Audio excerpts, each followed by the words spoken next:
গত পরশুদিন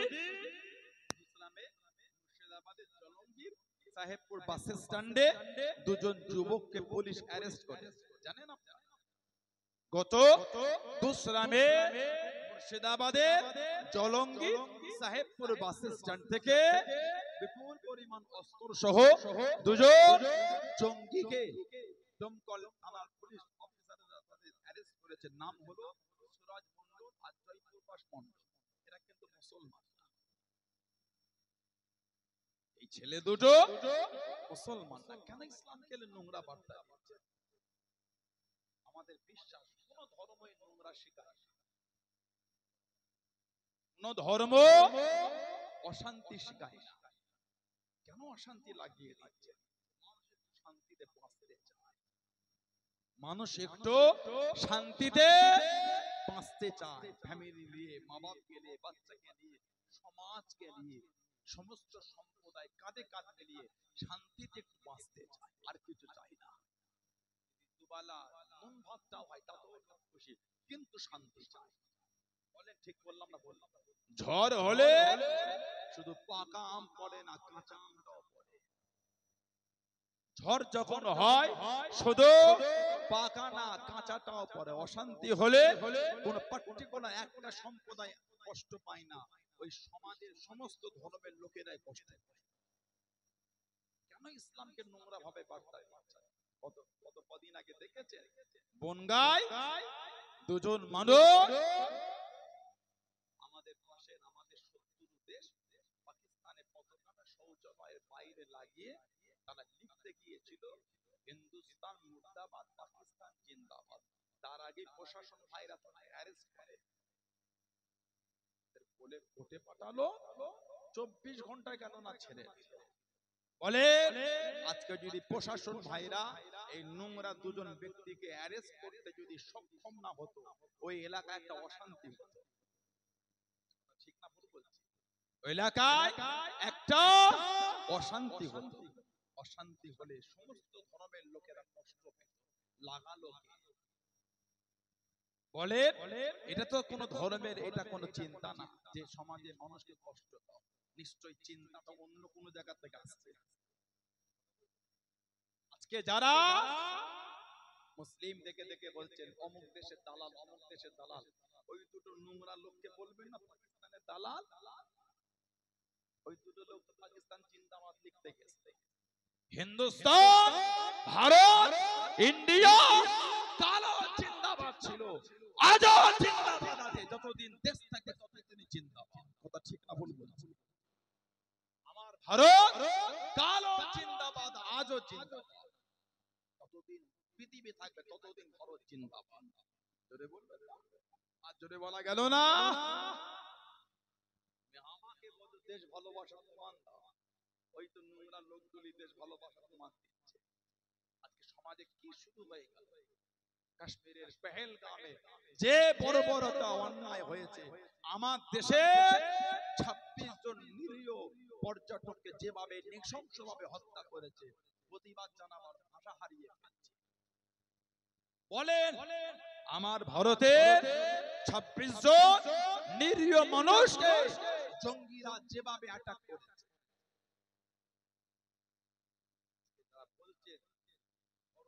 দেখে দেখে করা হচ্ছে। ধর্ম দেখে দেখে এই নোংরা কাজটা ভারতবর্ষে অনেক আগেই শুরু হয়ে গেছে, নতুন না। কয়েক বছর আগে ট্রেনে একজন জিআরপি অফিসার, যার নাম হলো চেতন শর্মা,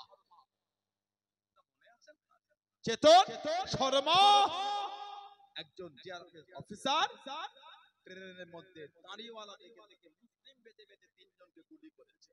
একটা হিন্দু ভাই ছাড়াতে এসেছিল, আটকাতে এসেছিল, ওই নোংরা চেতন শর্মা ওই আমার হিন্দু ভাইটাকে গুলি করে 4 জনকে ট্রেনের মধ্যে হত্যা করা হয়েছে।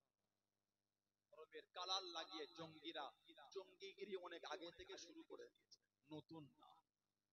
গত বছরে হরিয়ানার প্রায় 30 কিলোমিটার ছুটিয়ে ছুটিয়ে গোরক্ষার নামে গাড়ি থেকে গুলি করে অন্য গাড়ির ব্যক্তিগুলিকে খুন করা হলো, হত্যা করা হলো।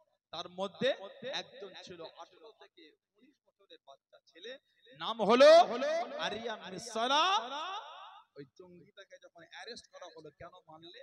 জঙ্গিটার উত্তর ছিল মুসলিম মনে করে মেরেছে। ভারতবর্ষ আগেই শুরু হয়েছে। কেন জানে? এই জঙ্গি কোনো শাস্তি দেওয়া হয় না। ভারতবর্ষে মানুষের বিচারটা কম হয়ে গেছে। পশু মেরে করে গেলে মানুষের চিন্তা বেড়ে যাচ্ছে।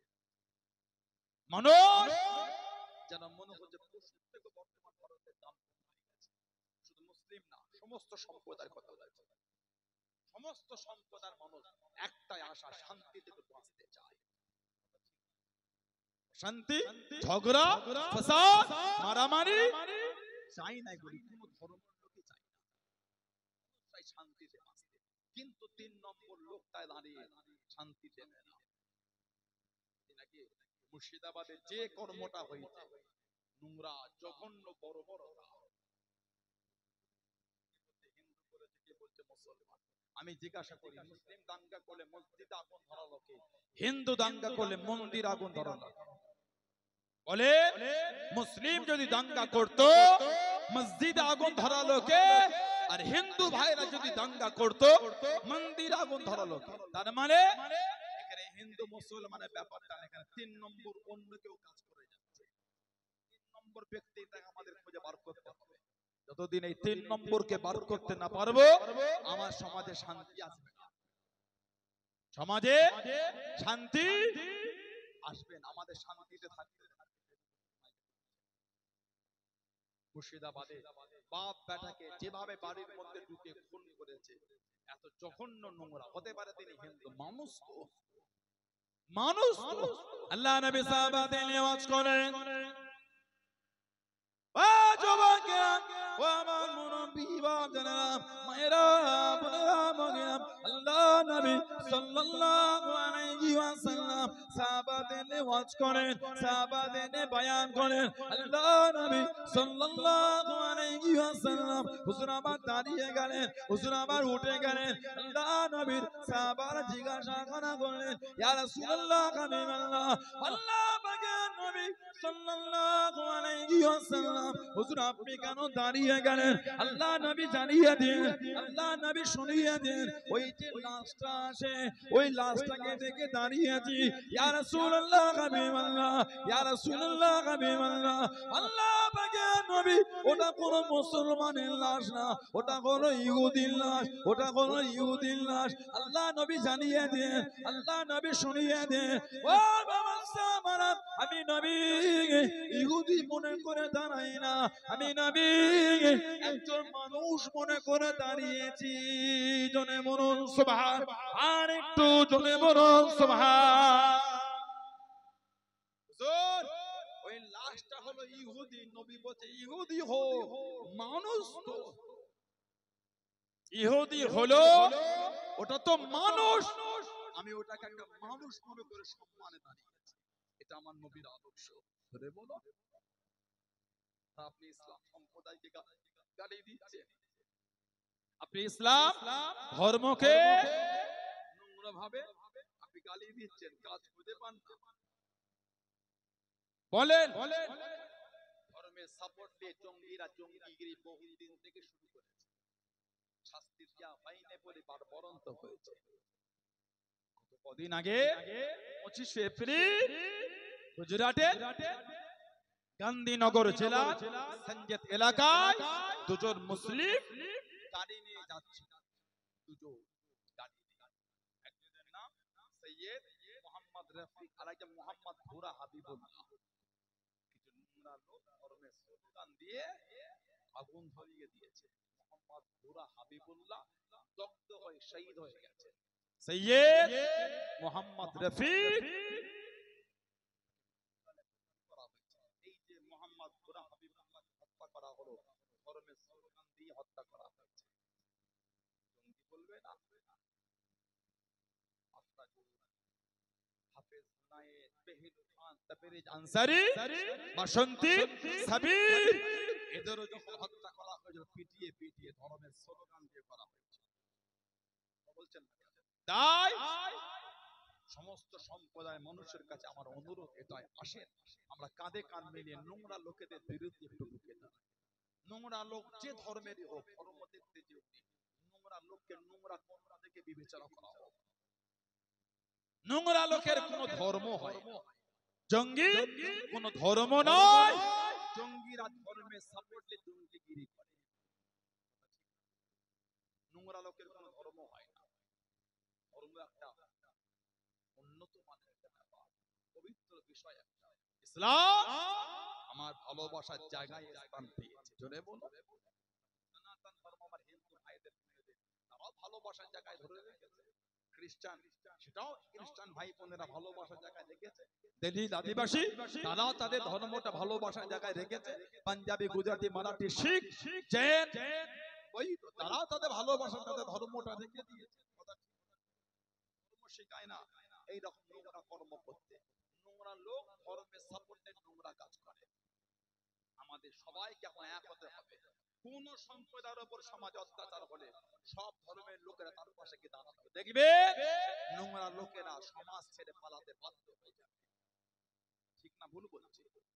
ইসলাম আবু দাউদ শরীফের হাদিস, আল্লাহর রাসূল বলেছে, আমাদের নবী বলে, কোন মুসলিম যদি কোন অমুসলিমের উপর অত্যাচার করে, তার মালকে আত্মসাৎ করে নেয়, তার মালকে ছিনিয়ে নেয়, আমার নবী বলে কিয়ামতে আমি নবী ওই অমুসলিমের পক্ষ নিয়ে মুসলিমের বিরুদ্ধে আল্লাহর আদালতে আমি রাসূলুল্লাহ বিচার করব। এটা আমার ইসলাম। জোরে বলো। আর কি জোরে বলা গেল না? আল্লাহর রাসূল বলেছেন, কোন মুসলিম কোন জিম্মির উপর যদি অত্যাচার, জিম্মি আগে সব বন্দী হয়ে আসছো, আমার নবী বলে কোন মুসলিম যদি কোন জিম্মির উপর অত্যাচার করে, তাকে হত্যা করে, আমার নবী বলেন সে জান্নাতের মধ্যে প্রবেশ করতে পারবে না। আমার ইসলাম এত ওই বিষয়ে আমাকে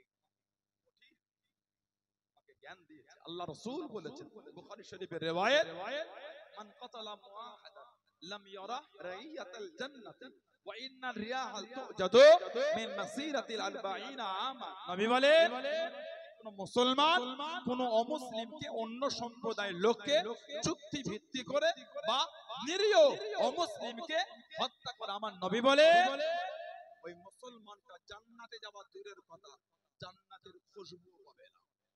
এই নবী বলছেন জান্নাতের খুশবু, 40 বছরের দূরত্ব রাস্তা, এত দূর থেকে জান্নাতের খুশবু পাবে। যেই মুসলমান কোন নিরীহ অমুসলিমকে হত্যা করবে, ওই মুসলিম জান্নাতে যাওয়া দূরের কথা, জান্নাতের খুশবু পাবে না। এটা হলো আমার ইসলাম। জোরে বলো। এটা আমার নবী পাকের বায়ান। জোরে বলে।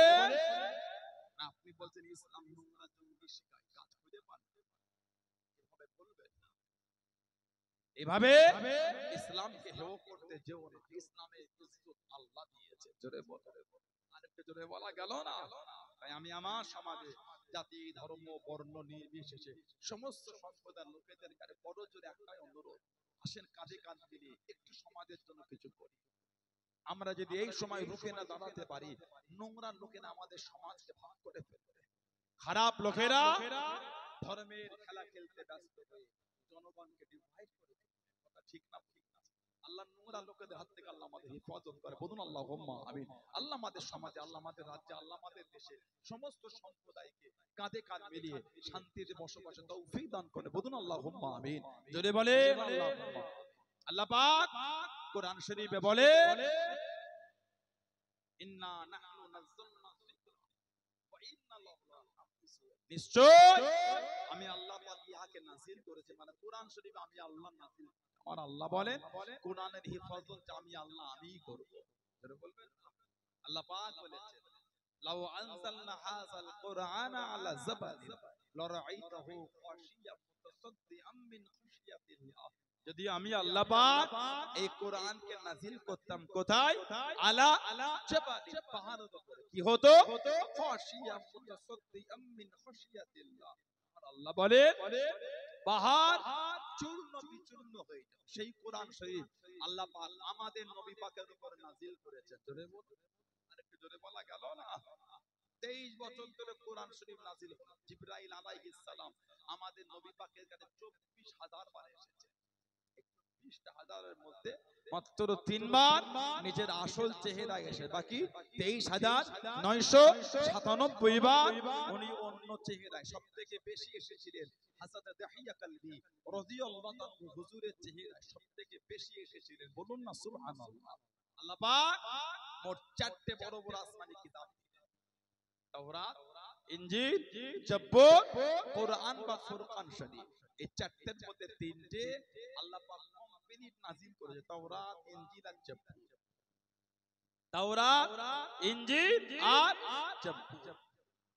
কোরআন শরীফ যখন যতটা প্রয়োজন হয়েছে আল্লাহ পাক তখন ততটাই দিয়েছে। জোরে বল, আর কি জোরে বলা গেল না? এত ইজ্জত আল্লাহ আমাদের দিয়েছে আমার নবীর।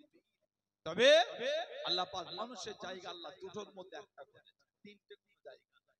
আল্লাহ পাক কোরআন শরীফ সূরা হাশরে বলেছেন, লা ইয়াসতাবি আসহাবুন নারি ওয়া আসহাবুল জান্নাহ, জান্নাতের অধিবাসী আর জাহান্নামের অধিবাসী দুজনে কিন্তু এক। তারপরেই আল্লাহ বলে আসহাবুল জান্নাতি হুমুল ফায়েজুন, জান্নাতের অধিবাসী তারাই হলেন সফল, তারাই হলেন কিসমতওয়ালা। বলুন না সুবহানাল্লাহ। আল্লাহ আমাদের সকলকে জান্নাতি হিসাবে কবুল করে, বলুন আমিন। বলেন আল্লাহুম্মা। সে বসেছে কিছু হলো নিয়ে বাড়িতে, যারা মেরেছেন তাদের দিকে দেখে, মানার মতো মেরেছে আমার রাসূলের সাহাবী হযরতে খুবাইব ইবনে আদি রাদিয়াল্লাহু তাআলা আনহু। সুবহানাল্লাহ বললেন।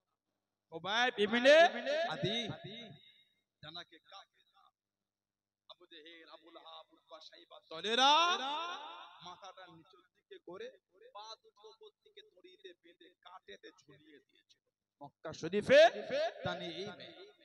খুবাইব ইবনে আদি জানাকে বন্দী করা হলো। 10 জন সাহাবাকে নবী মক্কা শরীফে পাঠিয়েছে। মুনাফিকের আল্লাহ নবীর কাছে চলে গেল। ও যুবকেরা, আল্লাহ নবীর সামনে চলে গেল। ইয়া রাসূলুল্লাহ, হাবিবাল্লাহ, হুজুর মক্কা শরীফে অনেক মুসলমান হয়ে গিয়েছে, আপনি যদি কিছু সাহাবাকে পাঠাতেন আমাদের করে দ্বীনের দাওয়াত দিত, আমাদের করে দ্বীনের শিক্ষাখানা দিত। আল্লাহ নবী 10 জন সাহাবা পাঠিয়ে দেন। আল্লাহ নবীর 10 জন সাহাবা চলে যাচ্ছেন। মক্কা শরীফে যাবার আগে পাথর ছুঁড়ে ছুঁড়ে, তীর ছুঁড়ে ছুঁড়ে আল্লাহ নবীর সাহাবাদের শহীদ করে দিল। হযরত খুবাইব ইবনে আদি রাদিয়াল্লাহু তাআলা আনহু হুজুরকে বন্দী করে একটা ঘরের মধ্যে পড়ে দিল, একটা ঘরের মধ্যে প্রবেশ করে হুজুরকে বন্দী করে দিল। ও যুবকেরা, মাঝে মাঝে ওই বাড়ির মধ্যে উকি দিয়ে দিয়ে লক্ষ্য করত হযরত খুবাইব ইবনে আদি রাদিয়াল্লাহু তাআলা আনহু হুজুরের সামনে যে ফলগুলি আছে ওই ফলগুলি বাজারে পাওয়া যেত না, ওই খাবারগুলি বাজারে পাওয়া যেত না। হযরত খুবাইব ইবনে আদির সামনে বেমৌসম ফল খারাপ সামনে থাকতো। জোরে বলুন সুবহান, আর একটু জোরে বলুন সুবহান। ঘরের মধ্যে বন্দি, মাঝে মাঝে জানালা দিয়ে দেখতো যে ফলের সিজন নয় ওই ফল সব সামনে রাখা আছে। জোরে বলবেন না। এখন আমের সিজন, সব জায়গায় আম বিক্রি হচ্ছে। আমডাঙ্গা এলাকায়, বারাসাত, পাইকপাড়া, সন্তোষপুর এই এলাকায় নিয়ে বসে ফুল বয়ের বয়ে। অবাক হবেন, এখন তো বয়ের সিজন না, এখন ফুলের সিজন না, আমের সিজন। এখন আম বিক্রি, বেমৌসম ফল খুবাইব ইবনে আদি হুজুরের সামনে সব রাখা আছে। খুবাইব, এই ফলের তো সিজন এখন না, আমার আল্লাহর তরফ থেকে আমার কাছে খাবার এসে গিয়েছে। জোরে বলো সুবহানাল্লাহ। আর একটু জোরে বলা গেল না? হুজুরকে বন্দী করে রেখে শহীদ হবে, ফাঁসিতে দেবে। খুবাইব ইবনে আদি রাদিয়াল্লাহু তাআলা নিয়ে যায়, জিজ্ঞাসা করছে মনে কিছু আশা আছে? হুজুর জবাব দিচ্ছে আশা তো আমার, যদি একটু সুযোগ পেতাম 2 রাকাত নামাজ পড়তাম। বলবেন না সুবহানাল্লাহ। পৃথিবীর ইতিহাসে উনি একা শহীদ হবার আগে 2 রাকাত সুন্নাত পড়েছেন। জোরে বলবেন না। হুজুর নামাজটা তাহারিমা বেঁধে তাড়াতাড়ি নামাজ পড়ে হুজুর আমার বললেন মনটা চাইছিল নামাজটা অনেক লম্বা করতে। আমি অনেক ধরে নামাজ পড়তাম, তোমরাই তো বলা কাও করতে মরণের ভয়ে নামাজ লম্বা করছে। না না, আমি তো মরণকে ভয় করি না, আমি যে আমার আল্লাহকে ভয় করি। জোরে বলো, আর জোরে বলা গেল না। মক্কার কাফের বেদিনেরা খুবাইব ইবনে আদিকে জিজ্ঞাসা করলেন, ও খুবাইব ইবনে আদি, কতই না ভালো হতো তুমি যদি নিজের বাড়িতে থাকতে, তুমি যদি নিজের ঘরে থাকতে, তোমাদের নবী হযরত মুহাম্মদ সাল্লাল্লাহু আলাইহি ওয়াসাল্লাম তিনি যদি আমাদের কাছে বন্দী করে, তিনি যদি আমাদের কাছে বন্দী করে, কতই না ভালো হতো, কতই না উত্তম হয়ে যেত।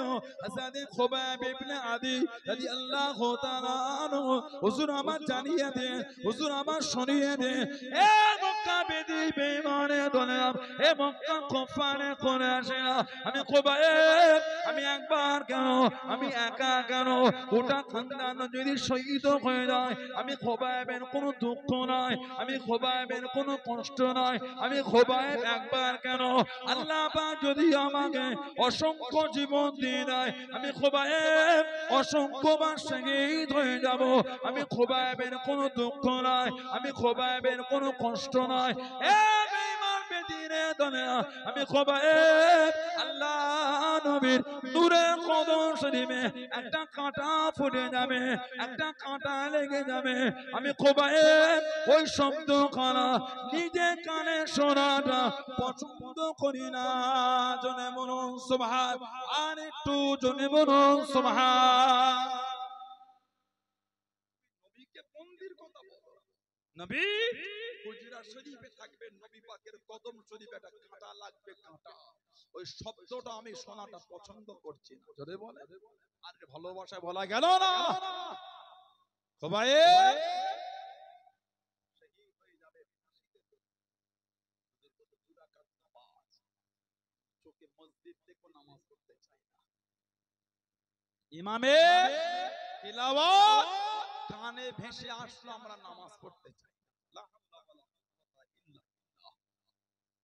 আমাদের বাড়ির ভাইগুলো এখন নামাজ পড়ে না,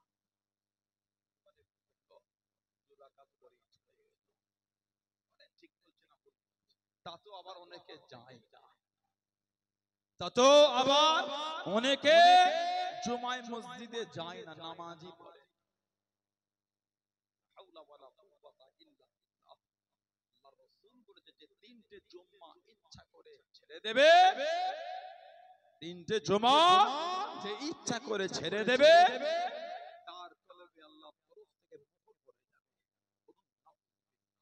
বলুন আস্তাগফিরুল্লাহ, তার কলবে মোহর পড়বে।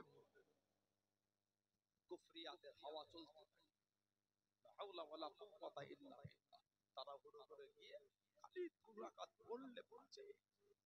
আল্লাহর রাসূল সাল্লাল্লাহু আলাইহি ওয়াসাল্লাম বলেছেন, যে ব্যক্তি জুমায় ইমামের খুতবার আগে প্রবেশ করবে, আল্লাহর রহমতে দুটো ফেরেশতা যাদের এক হাতে অপর হাতে সোনার কলম দ্বারা রূপোর খাতার উপরে, যারা মসজিদে জুমার খুতবার আগে প্রবেশ করবে, ফেরেশতারা সোনার কলম দ্বারা রূপোর খাতার উপরে তাদের নামগুলিকে লিপিবদ্ধ করতে থাকেন। জোরে বলুন, ভালোবাসায় বলা গেল না। একটু আগে মসজিদে যান, প্রবেশ করে 2 রাকাত দুখুলুল মসজিদ বা তাহিয়াতুল মসজিদ 2 রাকাত সুন্নাত পড়ে, 2 রাকাত তাহিয়াতুল উযু সুন্নাত পড়ে, 4 রাকাত ক্বাবলাল জুমা সুন্নাত পড়ে বসে বসে দরুদ শরীফ পড়ে মনে মনে। আমাদের সমাজে একটা রোগ আছে, ইমাম যখন খুতবা দেয়, কেউ যদি কথা বলে, একজন কথা বলে 5 জন থামায়, মসজিদের সামনে থেকে 2 জন চিল্লে ওঠে, মাঝখানে একজন থেকে 2 জন, এই কি কথা বলতে 5 জন চিল্লায়। কথা বলেছিল কজন? আওয়াজ বেশি হলো না কম হলো? একজনকে থামাতে 5 জন চিল্লেছে। এই যে 5 জন চিল্লেছে, ওনারা গুনাহগার। খুতবার সময় যেই কথা বলবেন সেই গুনাহগার, কথা বলা যাবে না। যিনি কথা বলছেন খুব জোর যদি হয়, ওনাকে ইশারা করে মানা করেন, ইশারা করে। খুতবা সরবর করার কথা হাদিস শরীফে হচ্ছে ওয়াজি, বলুন সুবহানাল্লাহ।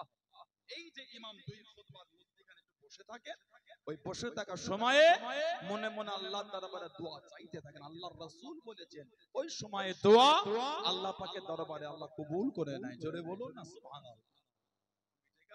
তারপরে 4 রাকাত বাদাল জুমা সুন্নাত পড়ে, 4 রাকাত আখির জোহর, 2 রাকাত সুন্নাতুল ওয়াক্ত, 2 রাকাত নফল। এবার আপনি মসজিদ থেকে যান, এবার আপনি মসজিদ থেকে যান, ইমামের সালাম ফিরানো দেরি হতে মসজিদের হাত থেকে ফাঁকা হয়ে গেল। এগুলো কিন্তু আমাদের উচিত না, এগুলি আমাদের ঠিক না।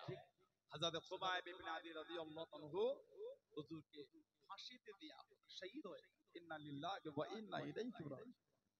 মক্কা শরীফ একটা জায়গা আছে তানঈম বলে, তানঈম কাবা শরীফ থেকে মসজিদ আছে, মসজিদে আয়েশা। এই মসজিদে আয়েশা তানঈমে মাথা নিচের দিকে পা দুটো দড়িতে বেঁধে ওই কাঠেতে কাফেররা ঝুলিয়ে 40টা কাফের নিচে ঘুরে ঘুরে পাহাড় দিচ্ছে। লাশটা নিয়ে চলে না যেতে পারে।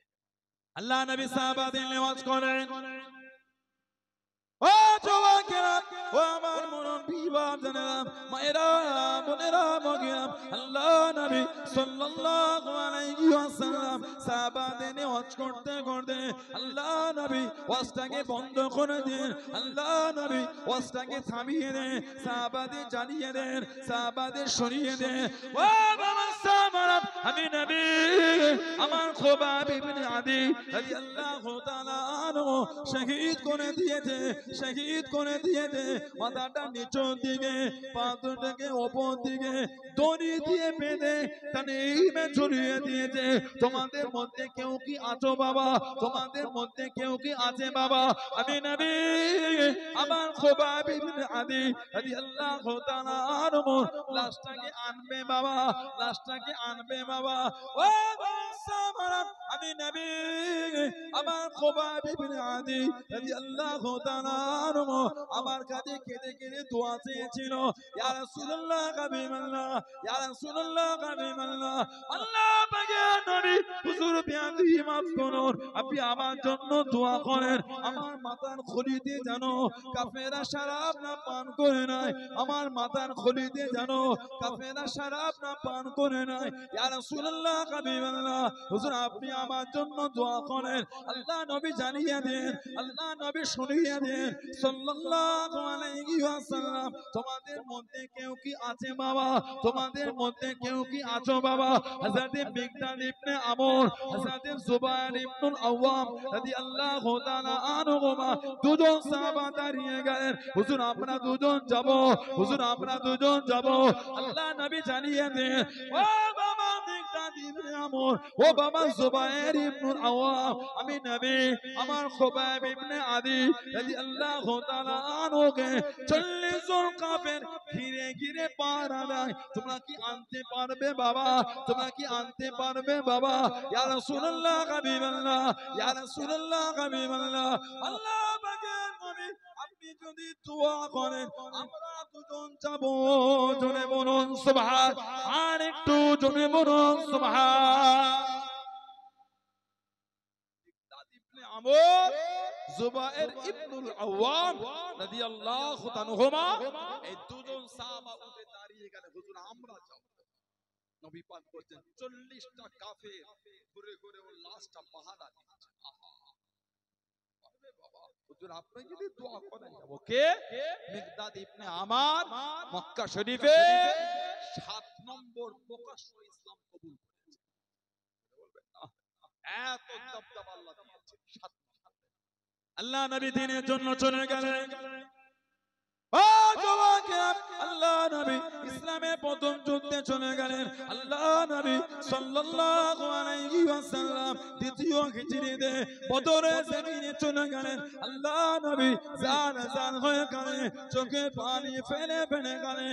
ও নবী আল্লাহ পাক এটা হলো ইসলামের প্রথম যুদ্ধ আমার মাত্র 313 জন সাহাবা, ওদের 1000 সৈন্য। আমাদের হাতে তলোয়ার নাই, আমাদের হাতে বল্লম নাই, আমাদের হাতে তেমন কিছু নাই। ও নবী আল্লাহ পাক, আজকে দিনে যদি হেরে যায়, ইসলাম মানার কেউ থাকবে না, দিন মানার কেউ থাকবে না। আল্লাহ পাক আপনি আমাদের জয়ী করে দিন, আপনি আমাদের জয়ী করে দিন। হযরত মিকদাদ ইবনে আমর রাদিয়াল্লাহু তাআলা আনহু আল্লাহ নবীর কাছে থেকে দাঁড়িয়ে গেলেন, আল্লাহ নবীর পাশে থেকে দাঁড়িয়ে গেলেন। ইয়া রাসূলুল্লাহ হাবিবাল্লাহ, ইয়া রাসূলুল্লাহ হাবিবাল্লাহ, আল্লাহ পাকের নবী, হুজুর আপনি কাঁদবেন না, হুজুর আপনি চিন্তা করবেন না, আমরা আপনাকে আল্লাহ নবী হযরত নবী মুসা আলাইহিস সালামের উম্মতের মতন বলবো না। ও নবী মুসা, তুমি আর তোমার আল্লাহ যুদ্ধ করো, তুমি আর তোমার আল্লাহ যুদ্ধ করো, আমরা তোমার সাথে যাব না। ইয়া রাসূলুল্লাহ হাবিবাল্লাহ, হুজুর আমরা আপনাকে তাদের মতন বলবো না, আমরা আপনাকে তাদের মতন শোনাবো না। ইয়া রাসূলুল্লাহ হাবিবাল্লাহ, আমরা আপনার সাহাবা, আপনার সাথে যুদ্ধের ময়দানে থাকবো। জোরে বলুন সুবহান, আর একটু জোরে বলুন সুবহান। মুসা আলাইহিস সালামকে ওনার উম্মতি বলেছে, ও নবী মুসা, তুমি আর তোমার আল্লাহ যাও ফিরাউনের বিরুদ্ধে যুদ্ধ করতে, আমরা যাব না। আমরা আপনাকে এটা বলতে না, আমরা কিন্তু আপনার সাথেই থাকবো। বলুন সুবহানাল্লাহ, জোরে বলেন না সুবহানাল্লাহ। নবী খুশি হয়ে গেলেন। মিকদাদ ইবনে আমর 7 নম্বরে প্রকাশ্য ঈমানের কলেমা বলেছে। 2 নম্বর জুবাইর ইবনুল আওয়াম রাদিয়াল্লাহু আনহু, আমার নবী পাকের নিজের, যেদিন আবু বকর সিদ্দিক রাদিয়াল্লাহু আনহু ইসলাম কবুল করেছিলেন, পরের দিনে কি উনি মুসলমান হয়ে গেছেন। জুবাইর ইবনুল আওয়াম, আবু বকর সিদ্দিক হুজুরের পরের দিনে উনি মুসলমান। জোরে বলো আলহামদুলিল্লাহ। দিনের জন্য যে খেদমত, এত দবদবা আল্লাহ ওনাকে দিয়ে, একদিকে একা, একদিকে 1000, তারপর আল্লাহ পাক উনি একা, ওনাকে আল্লাহ জয়ী করে দিতেন। বলুন না সুবহানাল্লাহ। 1000 এর সাথে একা লড়াই করতেন। ইসলাম জাহানের দ্বিতীয় খলিফা ছিলেন হযরত ওমর রাদিয়াল্লাহু তাআলা। গোটা পৃথিবীর অর্ধেকটা যিনি শাসন চালিয়েছেন, সুবহানাল্লাহ বললেন না। পৃথিবীর মানুষ ইসলামের ইতিহাসই জানে না। আমার ফারুক হুজুর লিখিত জানিয়েছিলেন, আমার এই খেলাফতে কোন অমুসলিমের উপর কেউ যদি অত্যাচার করে, অমুসলিমের ধর্মীয় জায়গা যদি ভেঙে দেয়, আমি ওমর আল্লাহর দ্বীনের বিধান অনুযায়ী আমি তাকে শাস্তি দেব।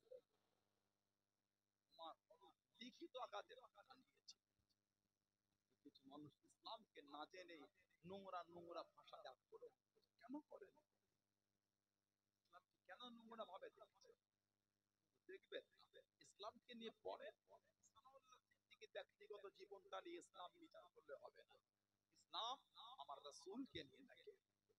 আজব গোটা পৃথিবীর মধ্যে কবুল জানাকে এক নামটা হলো হযরত মুহাম্মদ মুস্তাফা সাল্লাল্লাহু আলাইহি ওয়াসাল্লাম। জোরে বলে, কি জোরে বলা গেল না? আজব আপনি গুগলে গিয়ে লিখে গোটা পৃথিবীর বেস্ট ম্যানকে লিখে দেখবেন আমার নবী পাক সাল্লাল্লাহু আলাইহি ওয়াসাল্লাম। জোরে বলবেন না।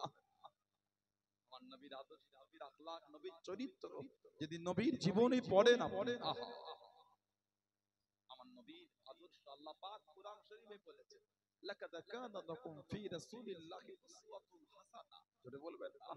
বললেন আলহামদুলিল্লাহ। আল্লাহ পাক নবীর আদর্শ বলেছেন, ওয়া ইন্নাকা লাআলা খুলুকিল আযীম। জোরে বলুন না সুবহানাল্লাহ। অষ্টম হিজরিতে ফতে মক্কা হয়েছে, মক্কা বিজয়। অষ্টম হিজরি ফতে মক্কা, মক্কা বিজয়। নবী পাক দাঁড়িয়ে দাঁড়িয়ে ভাষণ দিচ্ছেন আর কাঁদছেন।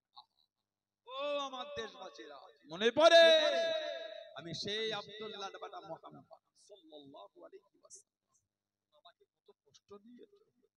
আমাদের সেই দুঃখ দিবার দিনগুলিকে মনে পড়ে। আমি যখন কাবা শরীফের সামনে সামনে দাঁড়িয়ে আমি নামাজ পড়ছিলাম, আমি যখন সেজদায় গিয়েছিলাম তোমরা এসে আমার পিঠে মোড়া উটের ভুঁড়ি চাপিয়ে দিয়েছে। আহা, আমার বেটি ফাতেমা রাদিয়াল্লাহু আনহা ছোট ছোট আঙ্গুল দিয়ে বাচ্চা দিয়ে ওই ভুঁড়ি টেনে নামাবার চেষ্টা করে নামাতে পারছে না, কেঁদে কেঁদে তোমাদের কাছে গিয়েছিল, তোমরা থেকে ফিরিয়ে দিয়েছে। আমি সেই আব্দুল্লাহর বেটা মুহাম্মদ সাল্লাল্লাহু আলাইহি ওয়াসাল্লাম, আজকে আল্লাহ আমার হাতে এই মক্কাটাকে তুলে দিয়েছে। জোরে বলো।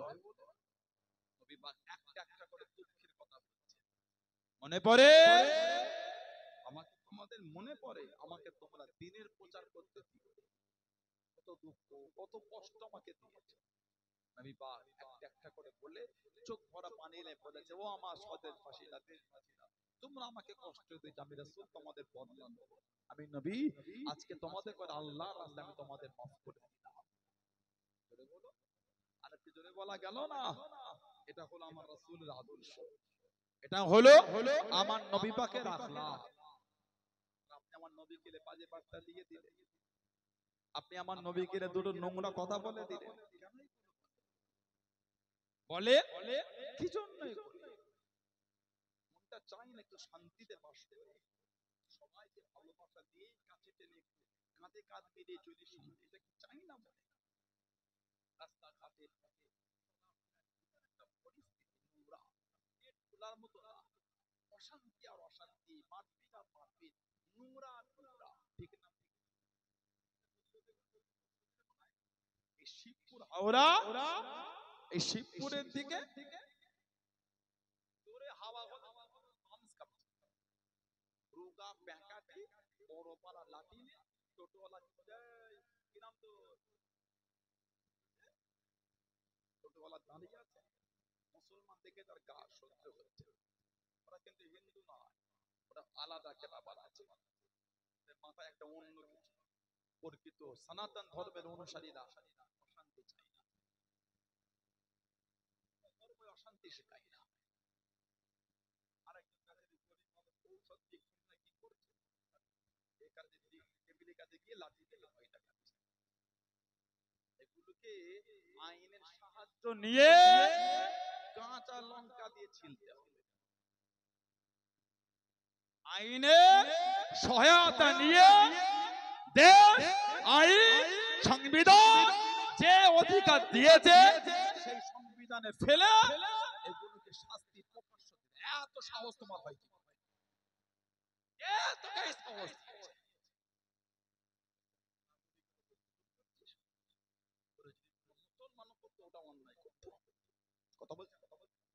ওরা যদি কোন মুসলমান করত ওটাও অন্যায়, ওটাও তার জন্য। কেন?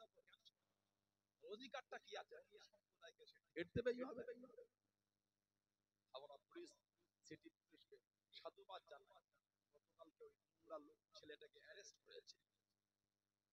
প্রশাসন ভাইয়েরা তো কাজ করতে চায়, অনেক সময় প্রশাসন ভাইদের কোনো কাজ করতে দেয়া হয় না।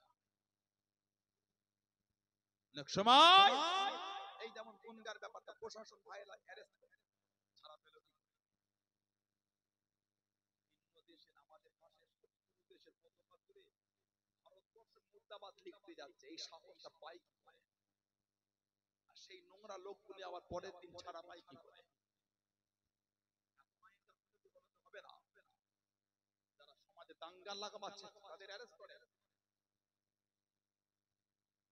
আইনের অপব্যবহার করবেন না, আইনের অপব্যবহার করবেন। সবসময় এক অবস্থা থাকে না, মনে রাখবেন। নদী একবার ভাঙে আর একবার কি ভাঙে, একবার ধরে তো আর একবার কি ভাঙে। আমার ভাইয়েরা, বাচ্চাদেরা, ছেলেরা, যুবকেরা, মুরু মায়েরা, বোনেরা, মেয়েরা, আজাদে জুবায়ের ইবনে আওয়াম রাদিয়াল্লাহু তাআলা, হযরত ওমর ফারুক রাদিয়াল্লাহু তাআলা জামানায় ওনাকে মিশরে পাঠালেন। মিশর, হযরত আমর ইবনে আস রাদিয়াল্লাহু তাআলা ওনার নেতৃত্বে মিশরে ৩,৫০০ সৈন্য পাঠিয়েছে। বাইতুল মুকাদ্দাস ফাতে হলো 14 হিজরি কমপ্লিট। হযরত আমর ইবনে আস মিশরের বর্ডারে গিয়ে চিঠি লিখলেন, হুজুর এদের সৈন্য অনেক, আরো কিছু পাঠান। ওমর ফারুক আরো 4000 সৈন্য পাঠালে, আর চিঠিতে লিখলেন প্রত্যেক 1000-এর সাথে এক একজনকে পাঠিয়ে আরো 4 জনকে পাঠালাম। এই 4 জন এক একজন আরো 1000-এর সঙ্গে লড়ার ক্ষমতা রাখে। জোরে বলুন। এই 4 জনের মধ্যে একজন ছিলেন হযরত জুবায়ের ইবনুল আওয়াম রাদিয়াল্লাহু আনহু। আমার নবীর নিজের ফুফুতো ভাই, ফুফুত ছেলে, 15 বছর বয়সে মুসলমান হয়েছে। সুবহানাল্লাহ বললেন না? জুবায়ের ইবনুল আওয়াম। আল্লাহ রাসূল তাআলাকে বলেছেন, জুবায়ের তুমি হলে প্রথম ইসলামের মধ্যে প্রকাশ্য তলোয়ার উত্তোলন, তোমার আগে কেউ তুলতে পারে। আল্লাহ নবী দিনের জন্য বার হয়ে গেলেন।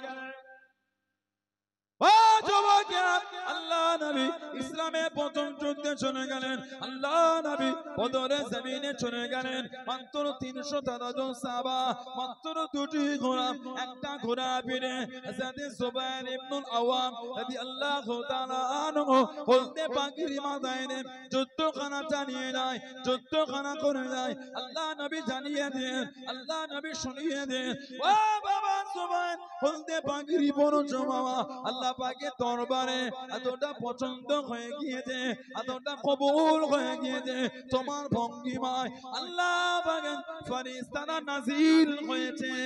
জোরে বলুন সুবহান, আর একটু জোরে বলুন সুবহান। ও বাবা জুবায়ের, আল্লাহ রাব্বুল আলামিন বদরের জমিনে যতদূর ফেরেশতা পাঠিয়েছেন বাবা, সবার মাথায় হলদে পাগড়ি পরে নাজিল হয়েছে। জোরে বলুন সুবহান, আর একটু জোরে বলুন সুবহান। তুমি হলদে পাগড়ি পরেছো, আল্লাহ এই বদরের জমিনে যত ফেরেশতা পাঠিয়েছেন সবার মাথাতে আল্লাহ পাক হলদে পাগড়ি পরিয়েই পাঠিয়েছেন। জোরে বলবেন না? কম বেশি 5000 বদরে 5000 ফেরেশতা, নবী বলতেন সবার মাথাতেই হলদে পাগড়ি। জোরে বলুন, ভালোবাসা বলা গেল না? এই দুজন সাহাবা উঠে দাঁড়িয়ে গিয়ে বলে, হুজুর আমরা দুজন হযরত খুবাইব ইবনে আদি রাদিয়াল্লাহু আনহু লাশটাকে আনতে যাব। নবী বললেন যাও, কিতাব এসেছে রাত্রিরে সফর করতে, দিনে লুকিয়ে থাকতে, রাতে যেতে আর দিনে লুকিয়ে থাকতে। এই করে করে তানি এইমে চলে গেছে। দূর থেকে দেখছে লাশটা ঝুলছে, 40টা কাফের পাহারা দিচ্ছে, 40 জন কুরাইশ পাহারা দিচ্ছে। আল্লাহর হুকুম হয়ে গেল, একসাথে 40 জন বেহুশ হয়ে জমিনে পড়ে গেল। জোরে বলো, জোরে বলা গেল না? হযরত মিকদাদ ইবনে আবদ, হযরত জুবায়ের ইবনে আওয়াম রাদিয়াল্লাহু তাআলা আনহুমা দুজনে চলে গেলেন। লাশটাকে খুলে নামিয়ে নে, ঘোড়া পিঠে তুলে নে, মদিনা শরীফে থেকে রওনা হয়ে গেলেন। ও যুবকেরা, কিছুক্ষণ পরে 40 জন কাফেরের হুশকানা ফিরে গেল। লাশটাকে দেখতে পেল না, লাশটাকে নজরে পেল না। 40 জন কাফের ঘোড়া পায়ের চমতে গিয়ে পিছনে বার হয়ে গেল, পিছনে রওনা হয়ে গেল, কাছে কাছে পৌঁছে গেল। আল্লাহ পাকের হুকুমে আল্লাহ নবীর নূরে জবান শরীফে আওয়াজ কানে ভেসে ভেসে আসে, ও বাবা মিকদাদ ইবনে আমর, ও বাবা জুবায়ের ইবনুল আওয়াম রাদিয়াল্লাহু তাআলা আনহুমা, আমি নবী আমার খুবাইব ইবনে আদি রাদিয়াল্লাহু তাআলা আনহু আমার কাছে কেঁদে কেঁদে দোয়া চেয়েছিল, ইয়া রাসূলুল্লাহ হাবিবাল্লাহ, ইয়া রাসূলুল্লাহ হাবিবাল্লাহ, আল্লাহ পাকের নবী হুজুর আপনি দোয়া করেন আমার মাথার খলিতে জানো কাফেররা শরাব না পান করে নাই, আমার মাথার খলিতে জানো কাফেররা শরাব না পান করে নাই। আল্লাহ নবী জানিয়ে দেন, ও বাবা মিকদাদ ইবনে আমর, ও বাবা জুবায়ের ইবনুল আওয়াম রাদিয়াল্লাহু তাআলা আনহুমা, আমি নবী আমার খুবাইব ইবনে আদি ওর লাশটাকে জমিনে নামিয়ে দাও, ওর লাশটাকে জমিনে নামিয়ে দাও। ওরা যদি পেয়ে যায় আবরণ নিয়ে চলে গিয়ে দড়িতে বেঁধে ঝুলিয়ে দেবে। আমার খুবাইবের লাশখানা নিচতে নামিয়ে দাও। আল্লাহ রাসূল সাহাবী হযরত খুবাইব ইবনে আদি রাদিয়াল্লাহু তাআলা আনহু হুজুরের লাশখানা জমিনে নামিয়ে দিল। আল্লাহ পাকের হুকুমে জমিন কানা ফেটে গিয়ে হুজুরের লাশখানা জমিনের নিচে চলে গেল। জোরে বলুন সুবহান, আর একটু জোরে বলুন সুবহান। আওয়াজ কানে আসে। মিকদাদ ইবনে আমর জুবায়ের ইবনুল আওয়াম আমার খোবায়েব আমার কাছে কেঁদে কেঁদে হুজুর দোয়া করে আমার মাথার খুঁটিতে যেন কাফের শরাব মদ না পান করে। বলছেন ওর লাশটা তোমরা জমিনে নামিয়ে দাও, যদি ওর লাশটা পেয়ে যায় ওরা আবার নিয়ে চলে যাবে, তোমরা ওর লাশটা নিচে নামিয়ে দাও। লাশটা নিচে নামিয়ে দিল, দুজনে বলছে আমরা দেখলাম জমিনটা ফেটে লাশটা জমিনের নিচে গেল, জমিন আল্লাহর হুকুম আবার লেগে গেল। বলুন না সুবহানাল্লাহ। আর একটা বর্ণনা এসেছে ওনারা দুজন বলেন দেখলাম মক্কার কুরাইশরা কাছে কাছে পৌঁছে গিয়েছে, আমরা ওনার লাশটাকে ঘোড়ার পিঠ থেকে নামিয়ে একটা গাছে এলান দিয়ে দেখি আবার লাশ দেখছি লাশ নাই। দুজন বলে আমাদের যেন মনে হলো লাশটাকে রেখে যেই কাফেরদের দিকে ঘুরছে মনে হলো জমিনটা ফেটে লাশটা জমিনের নিচেই চলে গেল। জোরে বলুন, আর একটু জোরে বলা গেল না। সেই সাহাবাদের দিকে দেখেন ভালোবাসা কাকে বলে, মানা প্রেম কাকে বলে। চোখে দেখতে পাচ্ছেন ফাঁসি দিতে কাফের গুলো বলছে তুমি যদি নিজের ঘরে থাকতে আর তোমাদের নবী যদি আমাদের কাছে হতো কত ভালো। তখনও বলছেন শহীদ হয়ে যাব দুঃখ নাই, আমি একা না গোটা খানদান যদি শহীদ হয় আমি একবার না, আল্লাহ আমাকে যদি অসংখ্য জীবন দেন অসংখ্য বাড়ি শহীদ হব আমার তাতে দুঃখ নাই। আল্লাহ নবী হুজরা শরীফে থাকবে, নবী পাকের নূরের কদম শরীফে একটা কাঁটা লাগবে, কাঁটা ওই শব্দ শুনতে আমি পছন্দ করছি না। জোরে বলো, আর একটু ভালোবাসা বলা গেল না। সেই নবী পাকের ভালোবাসা তৈরি, সেই নবীর প্রেম তৈরি করে নামাজি হয়ে ছেলেরা নামাজি হয়ে যান, নামাজি হয়ে যান, নামাজি নামাজ ছাড়া যাবে। আল্লাহ রাসূল বলেছেন as-salatu ইমাদুদ্দিন, নামাজ হলো দ্বীনের খুঁটি। বলুন না সুবহানাল্লাহ। আর একটু জোরে বলা গেল না। আমার নবী বলে আফজালুল ইবাদাত ইবাদাতুস সালাত, যত রকম ইবাদত উত্তম ইবাদতটা হচ্ছে নামাজ। জোরে বলবেন। আল্লাহ রাসূল বলেছেন সাল্লাল্লাহু আলাইহি ওয়াসাল্লাম মানুষ যখন মারা যায় লাশটাকে গোসল দিয়ে কাফন পরিয়ে খাটিয়ায় নিয়ে জানাজা আদা করে লাশ কবরে দাফন মদফুন হয়ে চলে যায়। নবী পাক বলেছে এই যে লোকেরা হেঁটে হেঁটে যায় ওই হাঁটার আওয়াজটা মুর্দা কবরে শুয়ে শুনতে পায়। আর চলে গেল আল্লাহ পাক দুটো ফেরেশতা পাঠান, একটার নাম হলো মুনকার আর একটার নাম হলো নাকির। এই দুটো ওনাদের নাম না, দুটো গোত্রের নাম। মুনকার একটা গোত্র, নাকির একটা গোত্র। এই দুই গোত্র আল্লাহ পাকের অসংখ্য ফেরেশতা। মুনকার গোত্রের ফেরেশতাকে মুনকার বলা হয়, নাকির গোত্রের ফেরেশতাকে নাকির বলা হয়। এই দুই গোত্র থেকে আল্লাহ প্রত্যেকের কবর আল্লাহ দুটো ফেরেশতা পাঠিয়ে দেয়। তিনটে প্রশ্ন, মার রব্বুকা মা দীনুকা মান নবিয়ুকা, মার রব্বুকা মা দীনুকা মান নবিয়ুকা। তিনটে প্রশ্ন বুখারী শরীফে বিভিন্ন কিতাব এসেছে। কবরে একটাই প্রশ্ন হবে, সেই প্রশ্ন হবে আমার নবীর উপর। আমার নবীকে কবরে দেখানো হবে। জোরে বলো আল্লাহ আমাদের করে আমার নবীকে কবরে চিনা তৌফিক দান করে। বলেন না আমিন। জোরে বলেন আল্লাহুম্মা। ফেরেশতারা বলবে তুমি নবীকে জান্নাত করে দিয়েছে। জোরে বললেন এই মুনকার নাকির ফেরেশতা যখন কবরে যাবে সর্বপ্রথম মাথার দিক থেকে মুর্দার কবরে ঢুকবে, মাথার দিক মুনকার নাকির দেখবে মাথার দিকে কি যেন নূরানি চেহারা ধরে আটকে আছে। মুনকার নাকির বলবেন সরে যাও, এই বান্দা প্রবেশ করতে দাও, সওয়াল করব জবাব। মাথার দিক থেকে নূরানি চেহারা নিয়ে বলবে আমি এই বান্দা বান্দির কবরে আপনাকে মাথার দিক থেকে প্রবেশ করতে দেব না। জোরে বলো, আর একটু জোরে বলা গেল না। ফেরেশতা দুজন জিজ্ঞাসা কে আপনি, বাধা দেন। উনি মাথার দিক দিয়ে বলবে আমি হচ্ছি নামাজ, আমি হলাম নামাজ। আল্লাহ পাক নামাজকে ফরজ করেছেন, এই বান্দা বান্দি আমি নামাজ আমাকে আদায় করব। আল্লাহ তো খুশি হয়ে গেছে, আমি নামাজ আল্লাহ আমাকে চেহারা দিয়ে দিয়েছেন। এই বান্দা বান্দির কবরে আপনাকে আমি মাথার দিক থেকে প্রবেশ করতে দেব না। জোরে বলো, আর একটু জোরে বলা গেল না। নামাজি হয়েছে আল্লাহ আমাদের প্রত্যেকের দ্বারা, আল্লাহ আমাদের মা বোনদের দ্বারা পাঁচ ওয়াক্ত নামাজ আল্লাহ কায়েম করিয়ে নেন। বলুন আমিন। জোরে বলেন আমিন। জোরে বলেন আল্লাহুম্মা আমিন। একটু দরুদ শরীফ আল্লাহুম্মা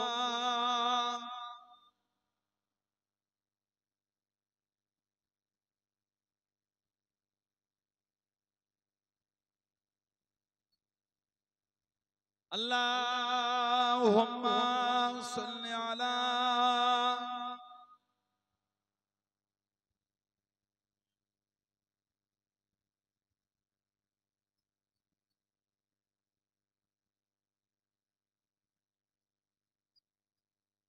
तमन्ना मुद्दतों से है जमाले मुस्तफा देखो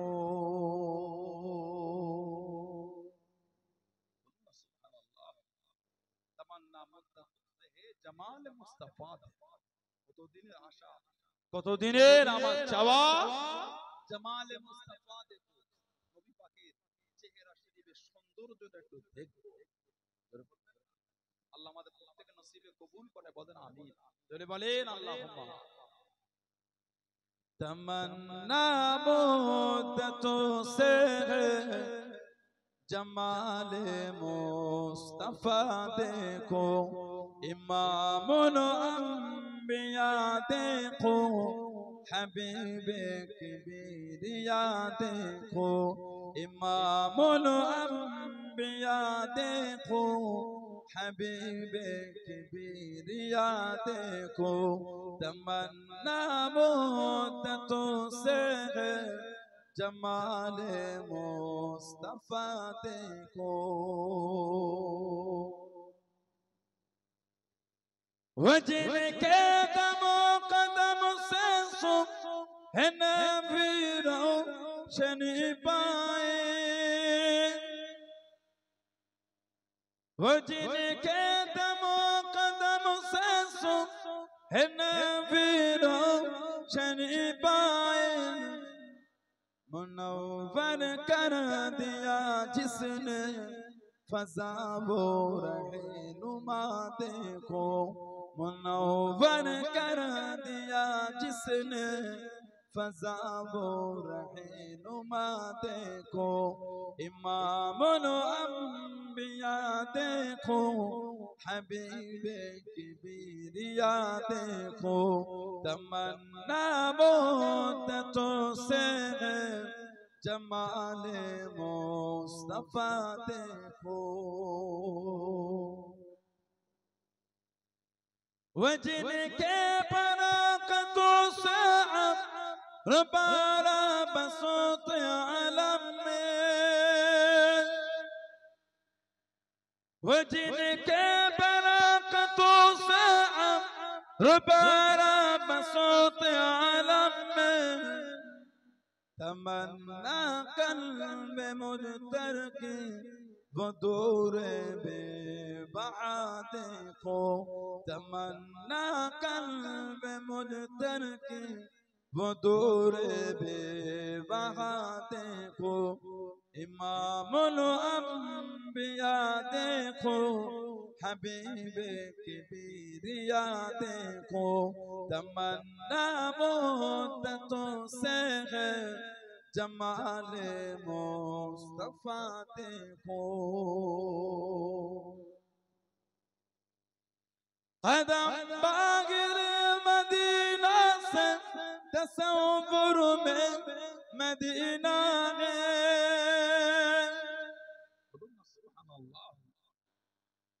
कदम बाहिर मदीना से तसव्वुर বে মদিনা সুবহানাল্লাহ মদিনার বাইরে হলো আমার মন আমার অন্তর আমার তাসাউফ বলছে আমি যেন মদিনাতেই আছি জোরে বলবেন আল্লাহ কবুল করে বলেন না আমিন জোরে বলুন আল্লাহুম্মা कदम बागिर मदीना से तसव्वुर में मदीना है इलाही या इलाही अजमतों की इंतहा देखो इलाही या इलाही अजमतों की इंतहा देखो इमामुल अंबिया देखो हबीबे किबरिया देखो तमन्ना मुद्दतों से है जमाले मुस्तफा देखो अल्लाहुम्मा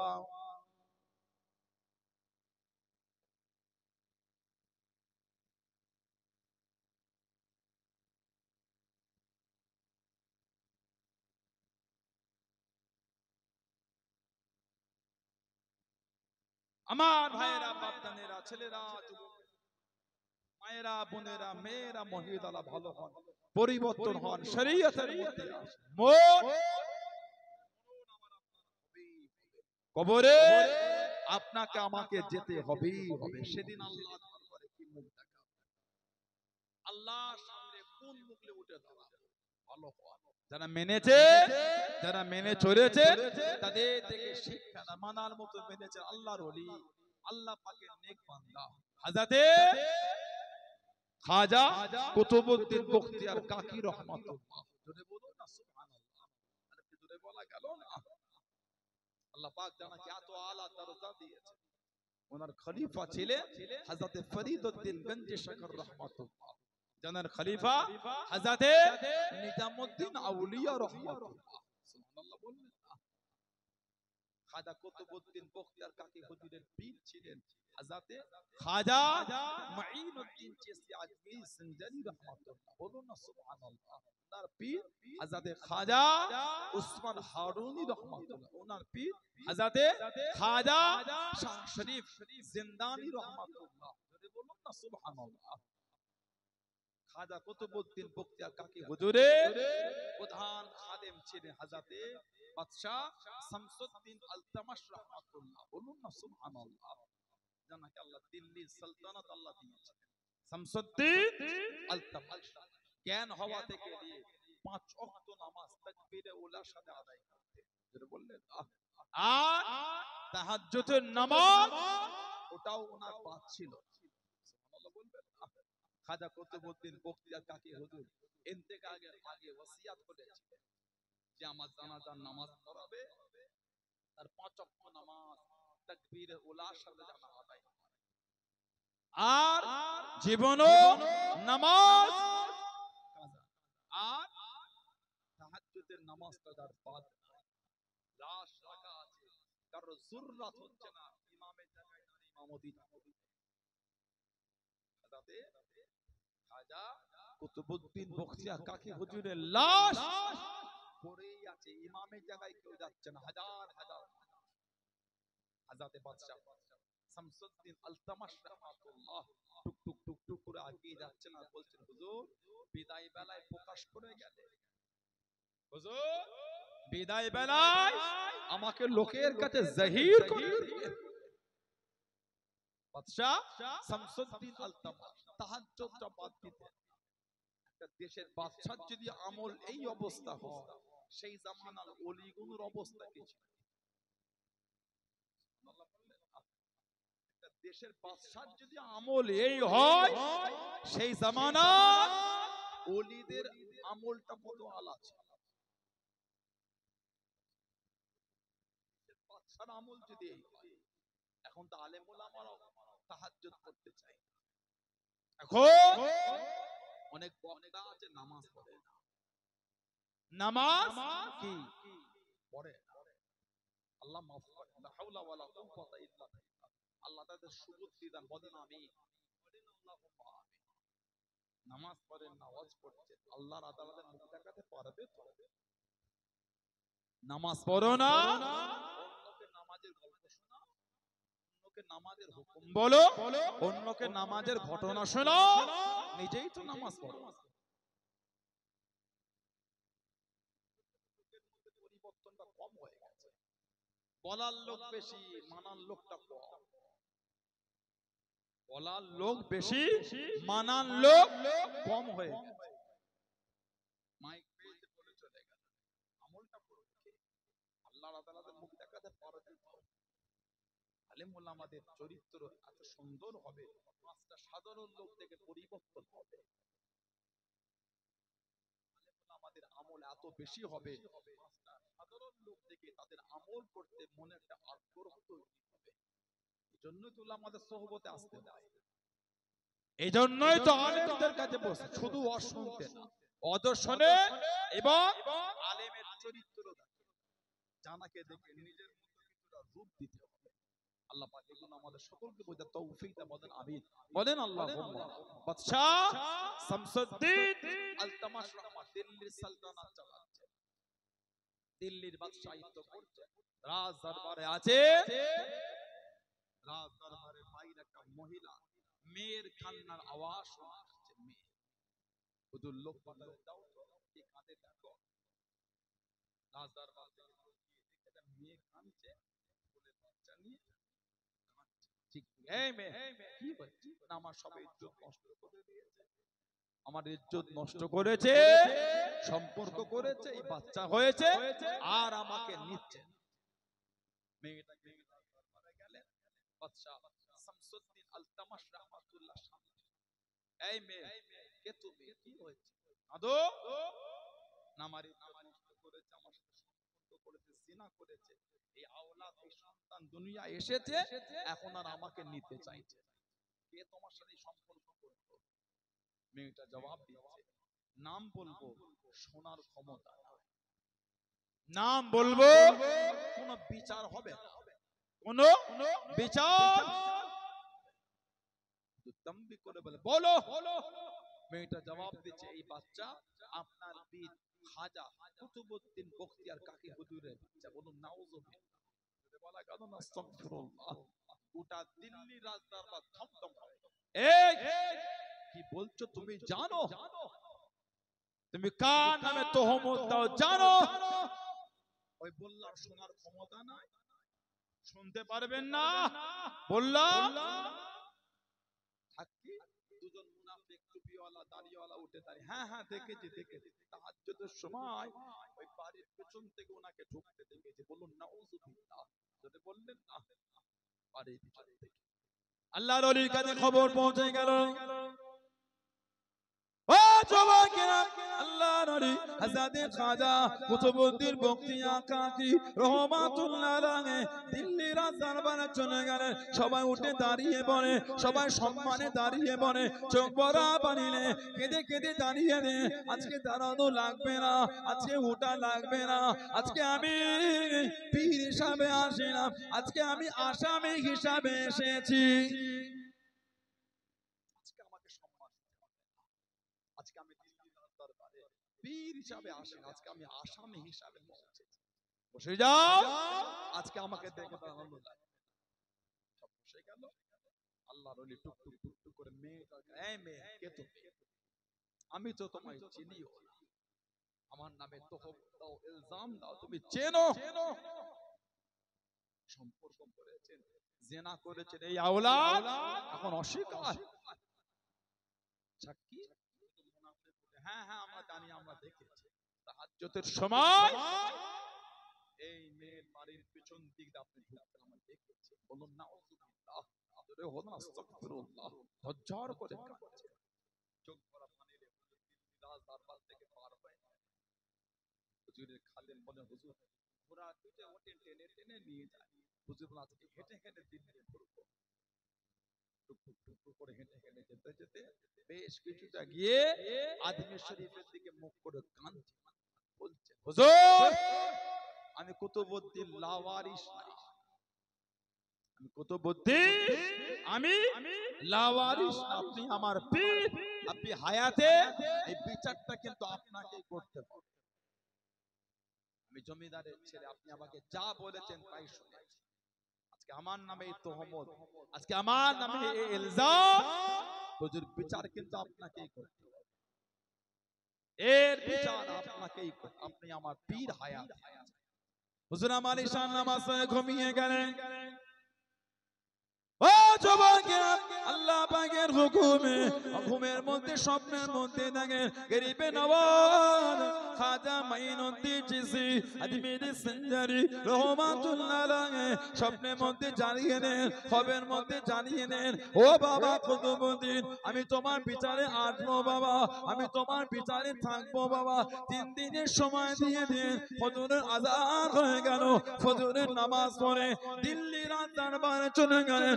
আমার পীর আসবে বলেছে, আমার পীর বিচারে থাকবে বলেছে।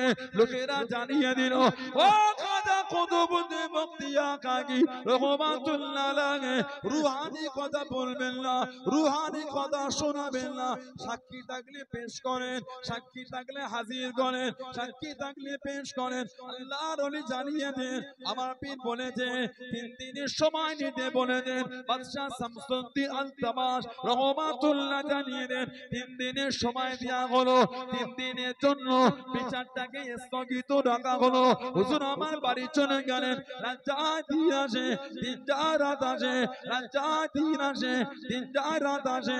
আগামী কালকে বিচার, আজকে আসরের পরে মাগরিবের আগে আজমির শরীফে কাফেলা দিল্লি পৌঁছে গিয়েছে। হুজুর আমার খুশি হয়ে গেলেন, আমার পীর হয়তো চলে এসেছে, আমার পীর হয়তো এসে গিয়েছে। গোটা কাফেলা দেখে পেলেন, খাজা হুজুরকে দেখতে পেলেন না, খাজা হুজুরকে দেখতে পেলেন না। ও যুবকেরা, মনটা খারাপ হয়ে গেল, আমার পীর তো আসে না। হুজুর তো কথা দিয়েছিল আসবে বলে, হুজুর আমার আসেন না। মাগরিবের সময় হয়ে গেল। হযরত খাজা কুতুবউদ্দিন বখতিয়া কাকি রহমাতুল্লাহ আলাইহি ইমামের জায়গায় দাঁড়িয়ে গিয়ে মাগরিবের 3 রাকাত নামাজ শুরু করে দিলেন। ও যুবকেরা, সালাম খানা ফিরিয়ে দেখেন পিছনে কাঁদানে গরিবে নওয়াজ মাইনুদ্দিন চিশতি আজমিরি সঞ্জারি রহমাতুল্লাহ আলাইহি 2 রাকাত নামাজ জামাতে ছুটে গিয়েছে। একা একা নামাজ কানা আদায় করেন। জনে বলুন সুবহান, আর একটু জনে বলুন সুবহান। হুজুর মাগরিবে ফিরিয়ে দেখেন খাজা হুজুর পিছনে জামাতে 2 রাকাত ছুটে গেল, ওটা উনি একা একা আদায় করছেন। জোরে বলবেন নামাজ মিটে গেল। খাজা হুজুর বলে খবর দিয়ে দাও, আগামী কালকে বিচার।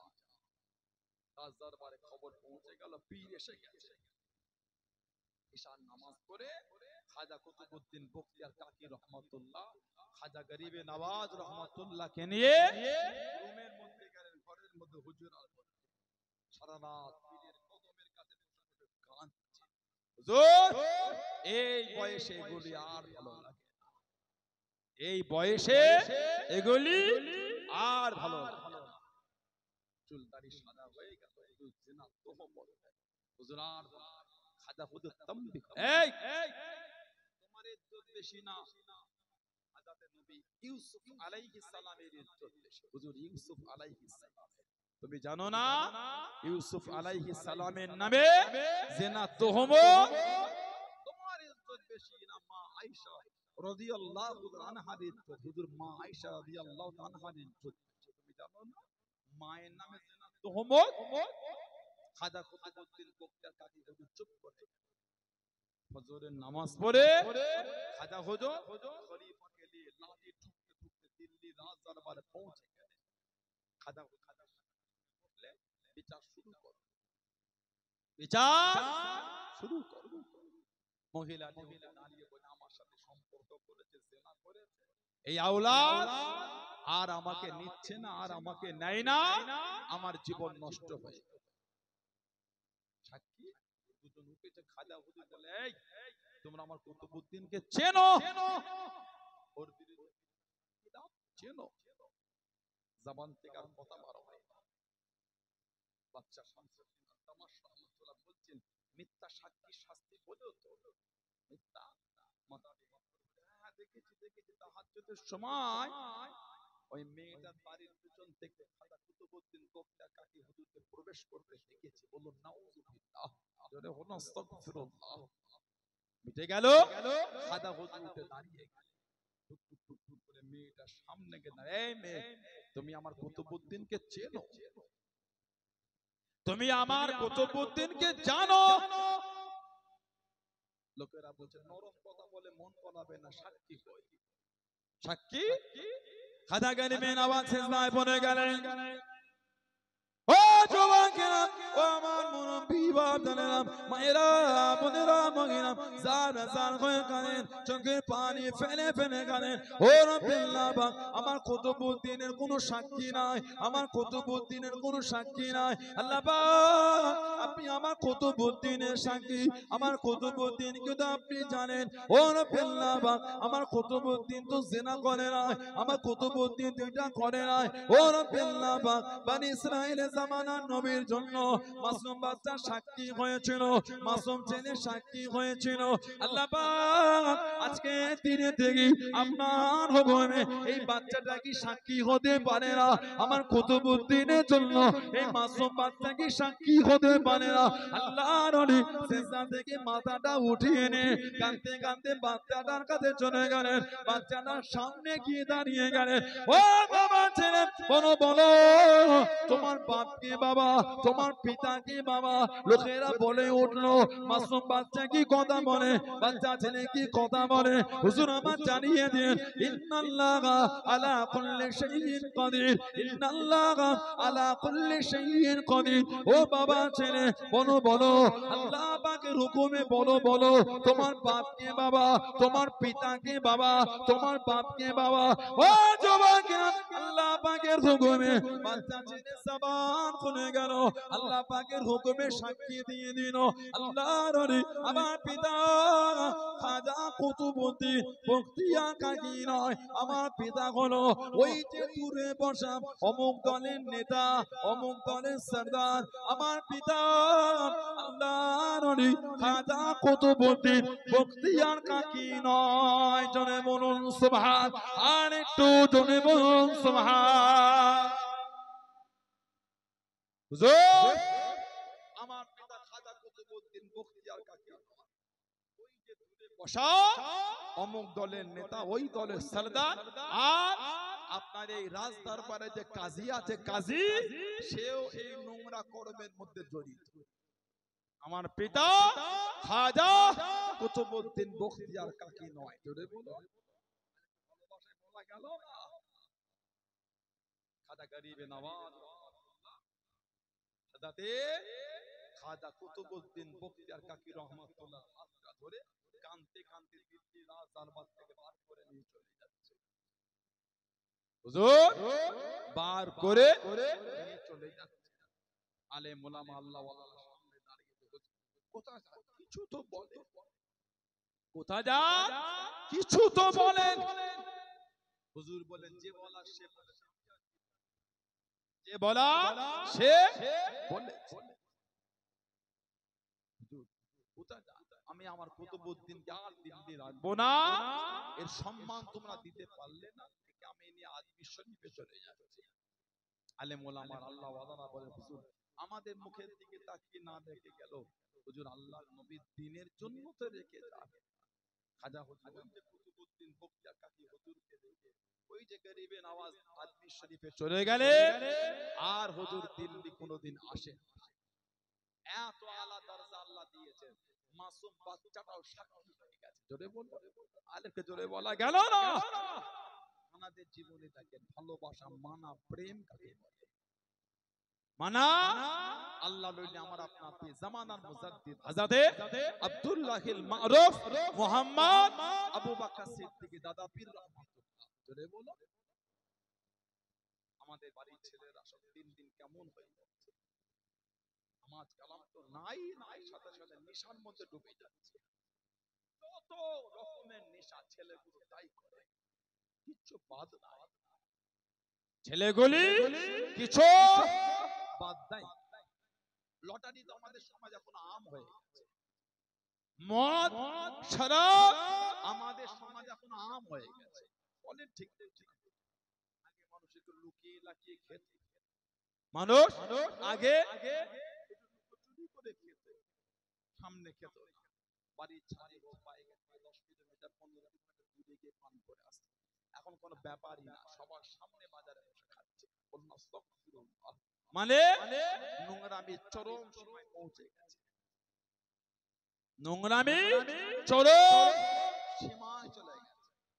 আগে ছেলেগুলো লটারি কাটতো, বাজারে গিয়ে লুকিয়ে লুকিয়ে লটারি কেটে নিয়ে চলে আসতো। গল্প না, এখন লোকবাদ কোন কল্পনা, এখন প্রকাশ্য চলছে, প্রকাশ্য। আল্লাহ পাক আমাদের বাড়ি ভাইগুলোকে আল্লাহ গুলো বুঝার তৌফিক দান, বলেন আমিন। আল্লাহ এই নোংরা থেকে আল্লাহ ওদের মনগুলো ঘুরিয়ে দেন, বলেন না আমিন। জোরে বলেন। মানার মতন মানা আল্লাহর ওলি আমার আপনার পীর হযরত আব্দুল্লাহ কিল মারুফ মুহাম্মদ আবু বকর সিদ্দিক দাদা পীর রহমাতুল্লাহ মেনেছেন। জানাকে আল্লাহ পাক জামানার মুজাদ্দিদ করেছেন, বলুন সুবহানাল্লাহ। আর একটু ভালোবাসায় বলা গেল না, জামানার মুজাদ্দিদ বানিয়েছেন, মুজাদ্দিদুজ জামান আবু বকর সিদ্দিক রহমাতুল্লাহ। স্বপ্নে নবী পাক নাম দিয়েছেন আব্দুল্লাহ, স্বপ্নে নবী পাক সরকার দো আলম সাল্লাল্লাহু আলাইহি ওয়াসাল্লাম স্বপ্নে নাম দিলেন আব্দুল্লাহ, বলুন না সুবহানাল্লাহ। এত আলা দরজা আল্লাহ ওনাকে দিয়েছেন। পুরপুরা শরীফের 21 যে বরগুনি সালে সওয়াব প্রথম হুজুর কায়েম করেছে 1889 বা 91 থেকে। হুজুর আমার প্রথম শুরু করেছে মাত্র 28 বাতাসা দিয়ে। কোন এক বছর ঈসা সাহেবের খানাটা কম্পনে গেল, তাবারকটা কম্পনে গেল, হাজার হাজার মানুষ তাবারক কম্পনে গেল। আল্লাহর ওলি আমার আপনার দাদা পীর মুজাদ্দিদুজ জামান রহমাতুল্লাহ আলাইহি বাবুর্চি খানা চলে গেলেন। বাবুর্চি খানা পৌঁছে গিয়ে ও বাবা ঈসা সাহেবের খাদেমেরা, ও বাবা বাবুর্চিরা, এই খানার উপরে কাপড় চাপা দিয়ে দাও, এই খানার উপরে চাদর চাপা দিয়ে দাও, যেটুখানি তাবারকানে ওর উপর কাপড় দিয়ে ঢেকে দাও। কাপড় দিয়ে ঢেকে দেওয়া হলো। আল্লাহর ওলি চোখ ভরা পানি নে কেঁদে কেঁদে দুয়াখানা করে হুজুর আমার জানিয়ে দেন পুরো চাদরটা সরাবে না, পুরো চাদরটা সরাবে না, অল্প একটু সরিয়ে নে, ওখান থেকে তাবারক নিয়ে নে, মেহমানদারি করো বাবা, মেহমানদারি করো বাবা।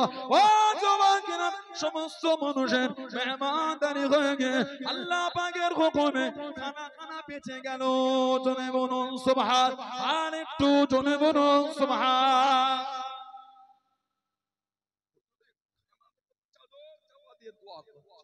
বাবা চাদরটা সরিও না, অল্প একটু সরা, ওখান থেকে খাবার নিয়ে নিয়ে দেখছি করে নিয়ে গিয়ে মেহমানদারি করো।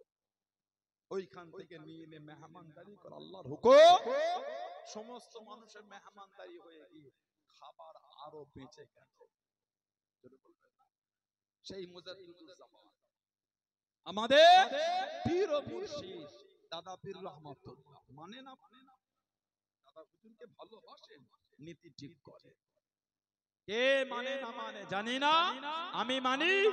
এই মান, এই ভালোবাসা, এই মোহাব্বত তৈরি আখিরি জামানা চতুর্দিকে একটা ফিতনা শুরু হয়ে গেছে। দল মত পথ একটা চতুর্দিকে কঠিন অবস্থা হয়ে গেছে। যুবক যুবক ছেলেগুলি, আমাদের ঘরে যুবক যুবক কিছু ভাই এরা এগুলি আর মানতে চায় না, নিজেরা এখন হুজুর হয়ে গেছে।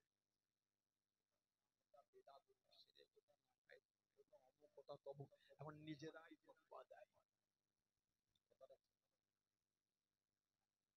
যুবক যুবক কিছু ছেলে নিজেরাই ফোন থেকে এখন ফতোয়া দিচ্ছে।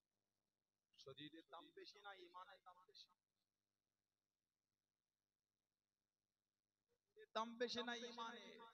ইমানের ট্রিটমেন্টটা ফোনের ভিডিও দেখে করতে পেরেছো, শরীরের ট্রিটমেন্টটা ফোনের ভিডিও দেখে করতে পারো না। ইমানের ট্রিটমেন্ট ফোনের ভিডিও থেকে হলো, শরীরের ট্রিটমেন্টটা ফোনের ভিডিও দেখে হবে না। যেখানে বলেছেন যে ফতোয়ার কথা, ঔষধের কথা বলবেন, ঔষধ পেয়ে যাবেন।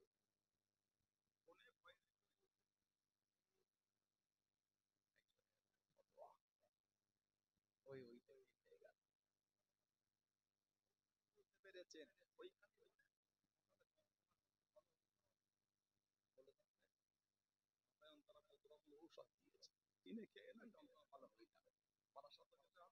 সন্তোষপুরে যেতে হবে না, কামদেবপুরে যাওয়া লাগবে না, আর আমডাঙ্গা তো গিয়ে নীলগঞ্জে গিয়ে খেলা বটতলায় গিয়ে ডক্টর দেখাতে হবে না, ঘরে মোবাইলে বললে সব পেয়ে যাবে। পাবেন না? 500 টাকা ফি দিয়ে ডক্টর দেখাচ্ছে, 500 টাকা ফিস দিচ্ছে, দরকার নাই। বললেই ওষুধ চলে আসে। মোবাইলে বলেছেন ফতোয়া এসেছে, ঔষধ এসেছে, মোবাইলের বলাতে ফতোয়া ওটা মেনে চলতে পেরে মোবাইলের বলায় ঔষধ খেয়ে কেন আপনার সারাতে পারেন?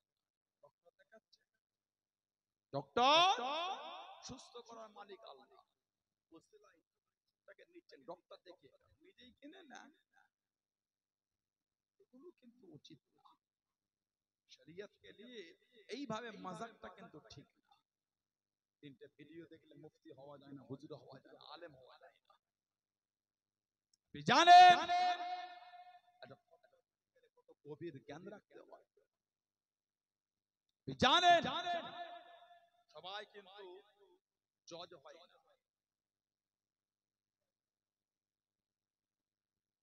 ওটা কিন্তু উকিল অনেক, জজ কিন্তু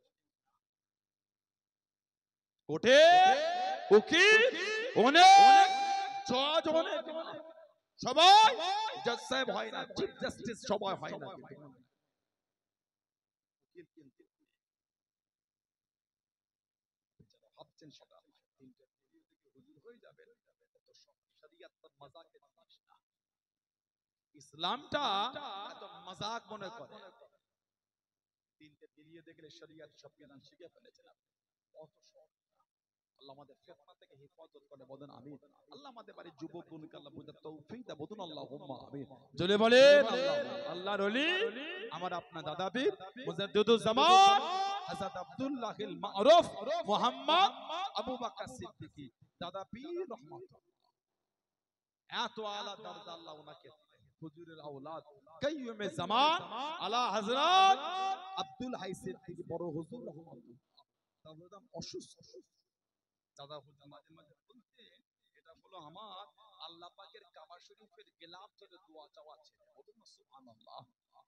এটা হলো আমার আল্লাহ পাকের কাবা শরীফের গিলাফ ধরে দোয়া চাওয়া আছে।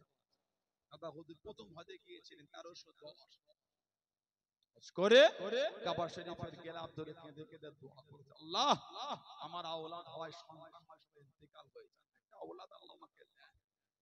47 বছর বয়সে দাদা হুজুর প্রথম হজে গেলেন, 47 বছর বয়স, তখন 5 হুজুর কিবলা কেউ হানতে, 47 বছর বয়স প্রথম হজে দাদা হুজুর কাঁদলে, আল্লাহ আল্লাহ পাক আওলাদ পাঠালেন, ওই আওলাদটা হলো আমার আপনার পীর জামানার মুজাদ্দিদ হযরতে মুজাদ্দিদুজ জামানের ঘরের আওলাদ হযরতে কাইয়ুমে জামান হযরত বড় হুজুর আব্দুল হাই সিদ্দিকী রহমাতুল্লাহ। জোরে বলো, আরে জোরে বলা গেল না। ওজন দাদা হুজুর মাঝে মাঝে বলতেন এটা হলো আমার আল্লাহ পাকের কাবা শরীফের গিলাফ ধরে দোয়া চাওয়া আছে, বলুন না সুবহানাল্লাহ। জোরে বলা গেল না। বড় হুজুর অসুস্থ, ফুরফুরা শরীফ, দাদা বললেন, দাদা হুজুরের খাদেম ছিল, নাম ছিল আফসারউদ্দিন, নাম ছিল আফসারউদ্দিন। আমার আফসারউদ্দিন যদি থাকতো আমার বড় আওলাদের জন্য, আমার আওলাদের জন্য এই ঔষধটা কিনে আনতো। হযরত আফসারউদ্দিন সাহেব কলকাতা নিউ মার্কেটে,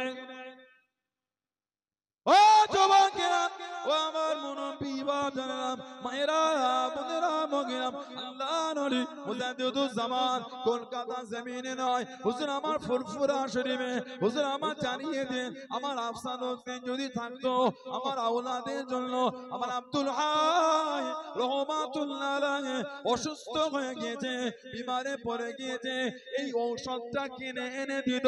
আফসারউদ্দিন সাহেব নিউ মার্কেটে জমিনে ঘরে হুজুরের খানেতে আওয়াজ কানা পৌঁছে গেল, তারা খানেতে শব্দ কানা পৌঁছে গেল। ও বাবা আফসারউদ্দিন, আমার আব্দুল হাই রহমাতুল্লাহ আলাইহি অসুস্থ হয়ে গিয়েছে, বিমারে পড়ে গিয়েছে, এই ঔষধটা কিনে আনো বাবা, এই ঔষধটা কিনে আনো বাবা। হযরত আফসারউদ্দিন সাহেব তাড়াহুড়ো করে ওই ঔষধটা কিনে নিয়ে ফুরফুরা শরীফে চলে গিয়ে, হুজুর আপনি কি আমাকে ডেকেছেন, হুজুর আপনি কি আমাকে হুকুম করেছেন এই ঔষধটা আনার জন্য? আল্লাহ নবী জানিয়ে দেন, আল্লাহ নবী শুনিয়ে দেন। ও বাবা আফসারউদ্দিন, আমি এখানে বলেছিলাম আমার আফসারউদ্দিন যদি থাকতো আমার আওলাদের জন্য এই ঔষধটা কিনে আনতো। আল্লাহ পাকের হুকুমে তোমার কানে দে আওয়াজ কানা পৌঁছে পৌঁছে গিয়েছে। জোরে বলুন সুবহান, আর একটু জোরে বলুন সুবহান। বলেন আমার আফসার উদ্দিন যদি থাকতো এই ঔষধটা আমার আব্দুল হাই রহমাতুল্লাহর জন্য কিনে আনতো। দাদা হুজুর বলেন উনি ওই আওয়াজ কলকাতা নিউ মার্কেটে শুনছেন, আফসার উদ্দিন এই ঔষধটা তাড়াতাড়ি তুমি কিনে আনো, আমার আব্দুল হাই রহমাতুল্লাহ অসুস্থ, তাড়াতাড়ি আনো। জোরে বলো। আমাদের দাদা পীর সাহেব, ইনি আমাদের পীর সাহেব রহমাতুল্লাহ মানে নীতির উপর মজবুত। বুঝলেন ভাইরা, ছেলেরা, যুবকের আখিরে জামান এদিক ওদিক করবে। সানাউল্লাহ সিদ্দিকের ভাষা, সানাউল্লাহ সিদ্দিকের ব্যবহার, সিদ্দিকের আখলাক যদি আপনাদের দুঃখ দেয়, আমার থেকে দূরে চলে যান। আমার কোনো দুঃখ, আমার কোনো কষ্ট, মুজাদ্দিদুজ জামানের ভালোবাসার জায়গায় নিজেকে মজবুত রাখবে। পাঁচ হুজুরের মানা মহব্বতের জায়গায় মজবুত রাখবে। আব্বাজান, চাচাজান, মুরব্বি হুজুরদের ভালোবাসার জায়গায় মজবুত রাখবে। কথা বুঝলেন ছেলেরা, ভাইয়েরা, করলাম আল্লাহ পাক আবার তৌফিক, আল্লাহ পাক যদি কোনোদিন সুযোগ দেন দেখা হবে ইনশাআল্লাহ। আল্লাহ পাক যদি আবার কোনোদিন মৌকা দেয় আলোচনা হবে। এখন আমি আপনাদের কাছে বিদায়। ছেলেরা, ভাইয়েরা, যুবকেরা, মুরব্বিরা, মায়েরা, বোনেরা, মেয়েরা, মাগরিবের নামাজের পরে দুরাকাত করে সালাতুল আওয়াবিনের নামাজটা আপনারা পড়বেন। সালাতুল আওয়াবিন এটা আপনারা আদায় করবেন মাগরিবের পরে। দুরাকাত করে 6 রাকাত আওয়াবিন সুন্নাতে জায়েদা। আমার নবী বলে, হাদিস শরীফে এসেছে, যদি তার গুনাহটা যদি সমুদ্র ফেনা পরিমাণ হয়ে যায়, আল্লাহ দয়াময় দয়া করে তার সমুদ্রের ফেনা পরিমাণ গুনাহও আল্লাহ মাফ করে দেবে। আর একটু ভালোবাসায় বলা গেল না, যদি প্রতিদিন 6 রাকাত না পড়তে পারে 2 রাকাত করে পড়ে মাগরিবের নামাজের পরে 2 রাকাত বাংলায় নিয়ত করে নেবেন। মুতাওয়া শরীফের দিকে মুখ করে আওয়াবিনের 2 রাকাত সুন্নাত আল্লাহ 2 রাকাত 4 রাকাত মাঝে মাঝে 6 রাকাত করে আওয়াবিনের পরে 100 বার করে কালিমা শরীফের জিকির। লা শব্দ ইলাহা শব্দ ডান কাঁধের উপর থেকে মাথার ইল্লাল্লাহ শব্দ মাথার তালু দিয়ে গলার হুলকম দিয়ে কলবে ধাক্কা দিয়ে গম্ভীরভাবে আওয়াজ হবে ইল্লাল্লাহ মাঝে মাঝে মুহাম্মদুর রাসূলুল্লাহ সাল্লাল্লাহু আলাইহি ওয়াসাল্লাম মাগরিব 100 বার করে 100 বার যদি না হয় 50 বার পড়বে। লা শব্দ নাভি থেকে, ইলাহা শব্দ ডান কাঁধের উপর থেকে মাথার তালু। মনে মনে হবে নেই কোনো ইলাহ, নেই কোনো মাবুদ, আর মাথার তালু দিয়ে গলার হুলকম দিয়ে কলবে ধাক্কা দিয়ে ইল্লাল্লাহ, মনে মনে হবে আল্লাহ ছাড়া। ইশাবাদ ফজরবাদ 100 বার করে দরুদ শরীফ, যেই দরুদ শরীফ জানেন ওটাই পড়বেন। 100 বার নাও পারে 50 বারও পড়বেন, 10টা মিনিটের ব্যাপার।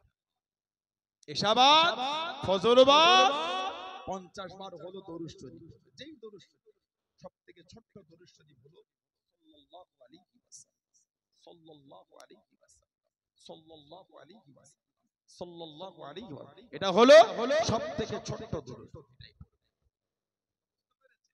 ইশাবাদ আর ফজর হাদিস শরীফে এসেছে, আল্লাহ রাসূল বলেছেন সাল্লাল্লাহু আলাইহি ওয়াসাল্লাম, আউয়ালুন নাস বিয়াউমিল কিয়ামা, আউয়ালুন নাস বিয়াউমিল কিয়ামা, কিয়ামতের ময়দানে আমি নবী, আমার কাছের ব্যক্তি তিনি কে, আকসারুহুম আলাইয়া সালাম, যে ব্যক্তি আমি নবী আমার উপর বেশি বেশি দরুদ শরীফ পড়বে কিয়ামতে ওই ব্যক্তিটা আমি নবী আমার কাছে থাকবে। জোরে বলেন।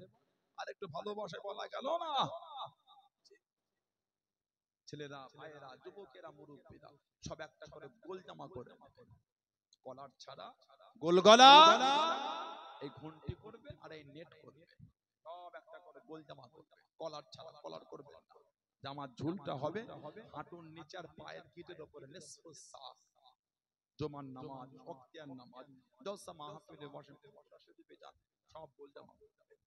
আল্লাহ পাক কবুল করে, বলুন আমিন। জোরে বলেন আল্লাহুম্মা আমিন। সব একটা করে গোল জামা করবেন, বলুন ইনশাআল্লাহ। জোরে হলো না ইনশাআল্লাহ? বলে আমি এটা বোঝাতে চাচ্ছি না যে পারা পাঞ্জাবি তো নামাজ কি বলে, পারা পাঞ্জাবি তো নামাজ হবে। কেন মিথ্যা বলো আপনাদের?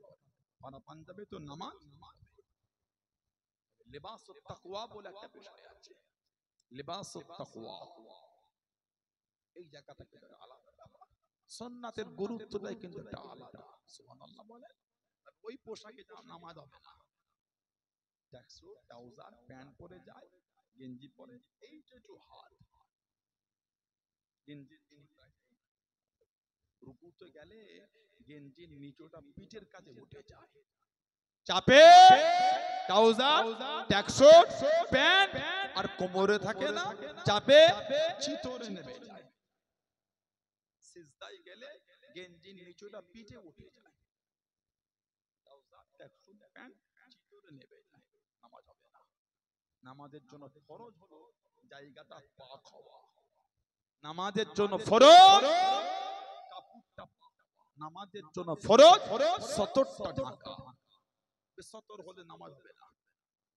এই যে এতটা অংশ ফাঁকা হয়ে গেল, আপনার বেসতর হয়ে গেল, ফরজ ফরজ হয়ে গেল, নামাজ হবে না। আল্লাহ এগুলো আমাদের বাড়ি ভাই বোনকে আল্লাহ বুঝার তৌফিক বলেন আমিন। যেটা বলুন আল্লাহুম্মা আমিন। কথা বুঝলেন? আমল ইবাদত ইবাদতের মতনই করুন। আল্লাহ তৌফিক, আল্লাহ আমাদের সকলকে বেশি বেশি ইবাদতের তৌফিক বলুন আমিন। বলেন আল্লাহুম্মা আমিন। একটু দরুদ শরীফ আল্লাহুম্মা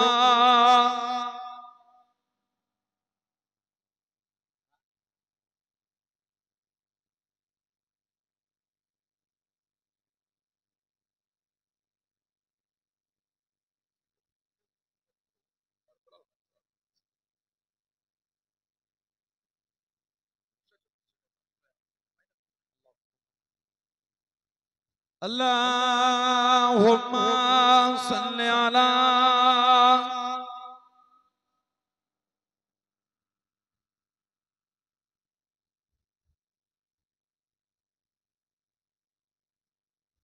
প্যারে নবী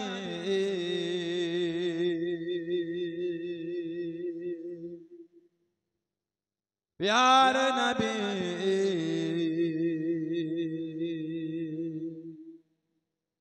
প্যারে নবী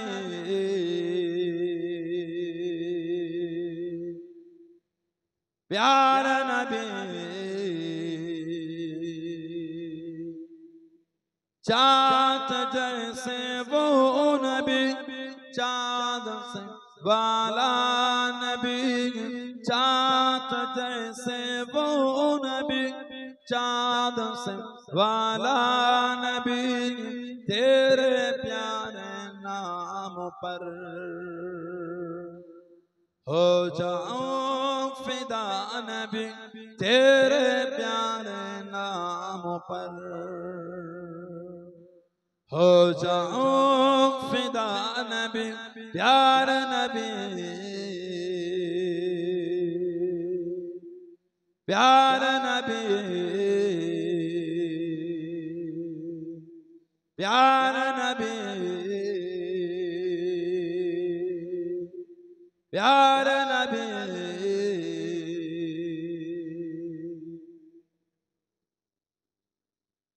आए जिब्राइल नबी आपको सलाम किया, आए जिब्राइल नबी आपको सलाम किया, रात मेराज की आपको पैगाम दिया, रात मेराज की आपको पैगाम दिया, अल्लाह ने बुलवाया है चल पर आला नबी, अल्लाह ने बुलवाया है चल पर आला नबी, तेरे प्यारे नाम पर हो जाओ फिदा नबी, प्यारे नबी प्यारे नबी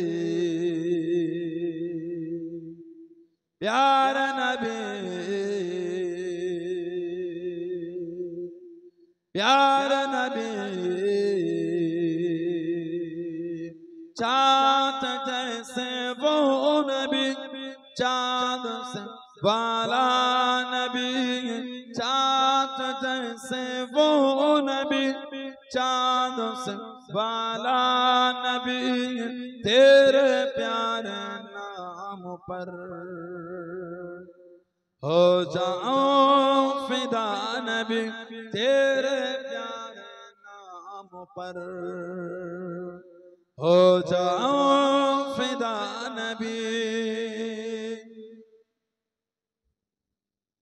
सारे अंबिया वगम थे सफा में गिकन सारे अंबिया वगम थे सफा में गिकन एक जिब्रील आप गए नमाज पढ़े एक जिब्रील आप गए नमाज पढ़े क्या अजब मंजर तो मसूजिद अक्सा नबी क्या अजब मंजर तो मसूजिद अक्सा नबी तेरे प्यारे नाम पर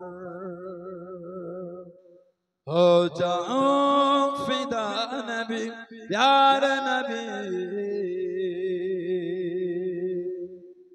प्यारे नबी प्यारे नबी प्यारे नबी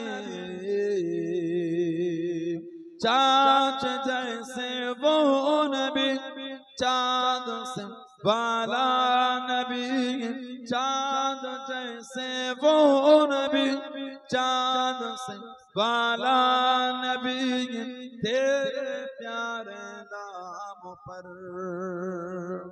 हो जाऊं फिदा नबी तेरे प्यारे नाम पर हो जाऊं फिदा नबी अल्लाहुम्मा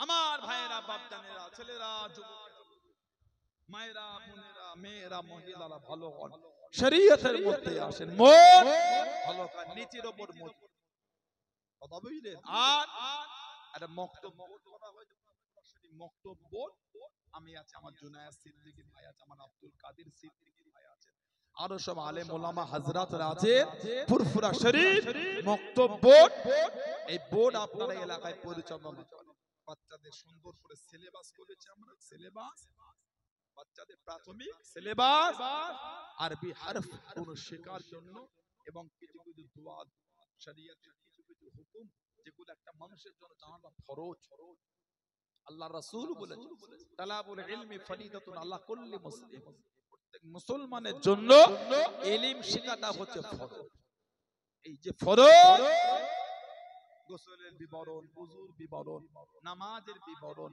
ফরজ গোসলের বিবরণ তায়াম্মুমের বিবরণ কথা বুঝলেন এগুলি সুন্দর করে সেই কিতাবের মধ্যে আমরা বোর্ড করা হয়েছে মক্তব বোর্ড এই বোর্ডটা আপনার এলাকায় পরিচালনা করেন সুন্দর করে এলাকার আমাদের হাতে তুলে দেন এই পুরোপুরি মক্তব বোর্ডের আন্ডারে আপনারা সিলেবাস দিয়ে দেব আমরা রেজিস্ট্রেশনের জন্য 100-500 টাকা করে নিয়ে মক্তবের রেজিস্ট্রেশন 500 টাকা আর কিতাব 112 পৃষ্ঠার প্রথম পার্ট সেকেন্ড পার্ট আছে এই প্রথম পার্ট 112 পৃষ্ঠা কিতাবের দরুন কোন টাকা বলা হয় যেটা খুশি দেয় পুরপুরা শরীফ মক্তব বোর্ড এই বোর্ডটা আপনারা গ্রামে পরিচালনা করেন এখান থেকে সেখান থেকে সিলেবাসে বাচ্চাদের পড়াবে ওরা যদি মজবুত না হয় খবর আছে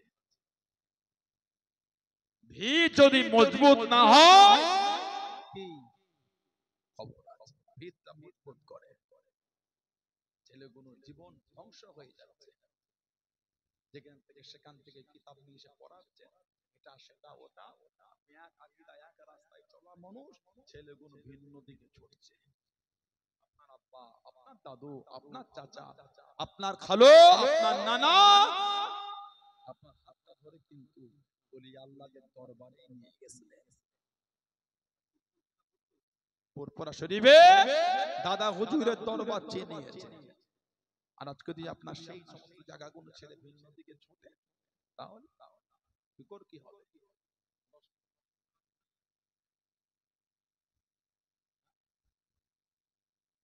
জি, ভাই একটু আলোচনা করুক, আমি যাই, আল্লাহ যদি তৌফিক দেখা হবে ইনশাআল্লাহ। কি বলে অনেকক্ষণই হয়ে গেল তো, কটা বাজে? 10টা 22, 2 ঘন্টা হয় না? যাই, আল্লাহ যদি তৌফিক আবার দেখা হবে ইনশাআল্লাহ। এবার আমাকে সালাম দেন। ওয়া আলাইকুম আসসালাম ওয়া রাহমাতুল্লাহি ওয়া বারাকাতুহু। আসসালামু আলাইকুম ওয়া রাহমাতুল্লাহি। বসে, সবাই বসে ভাইয়ের মুখ থেকে আলোচনা শুনে দরুদ শরীফ আল্লাহুম্মা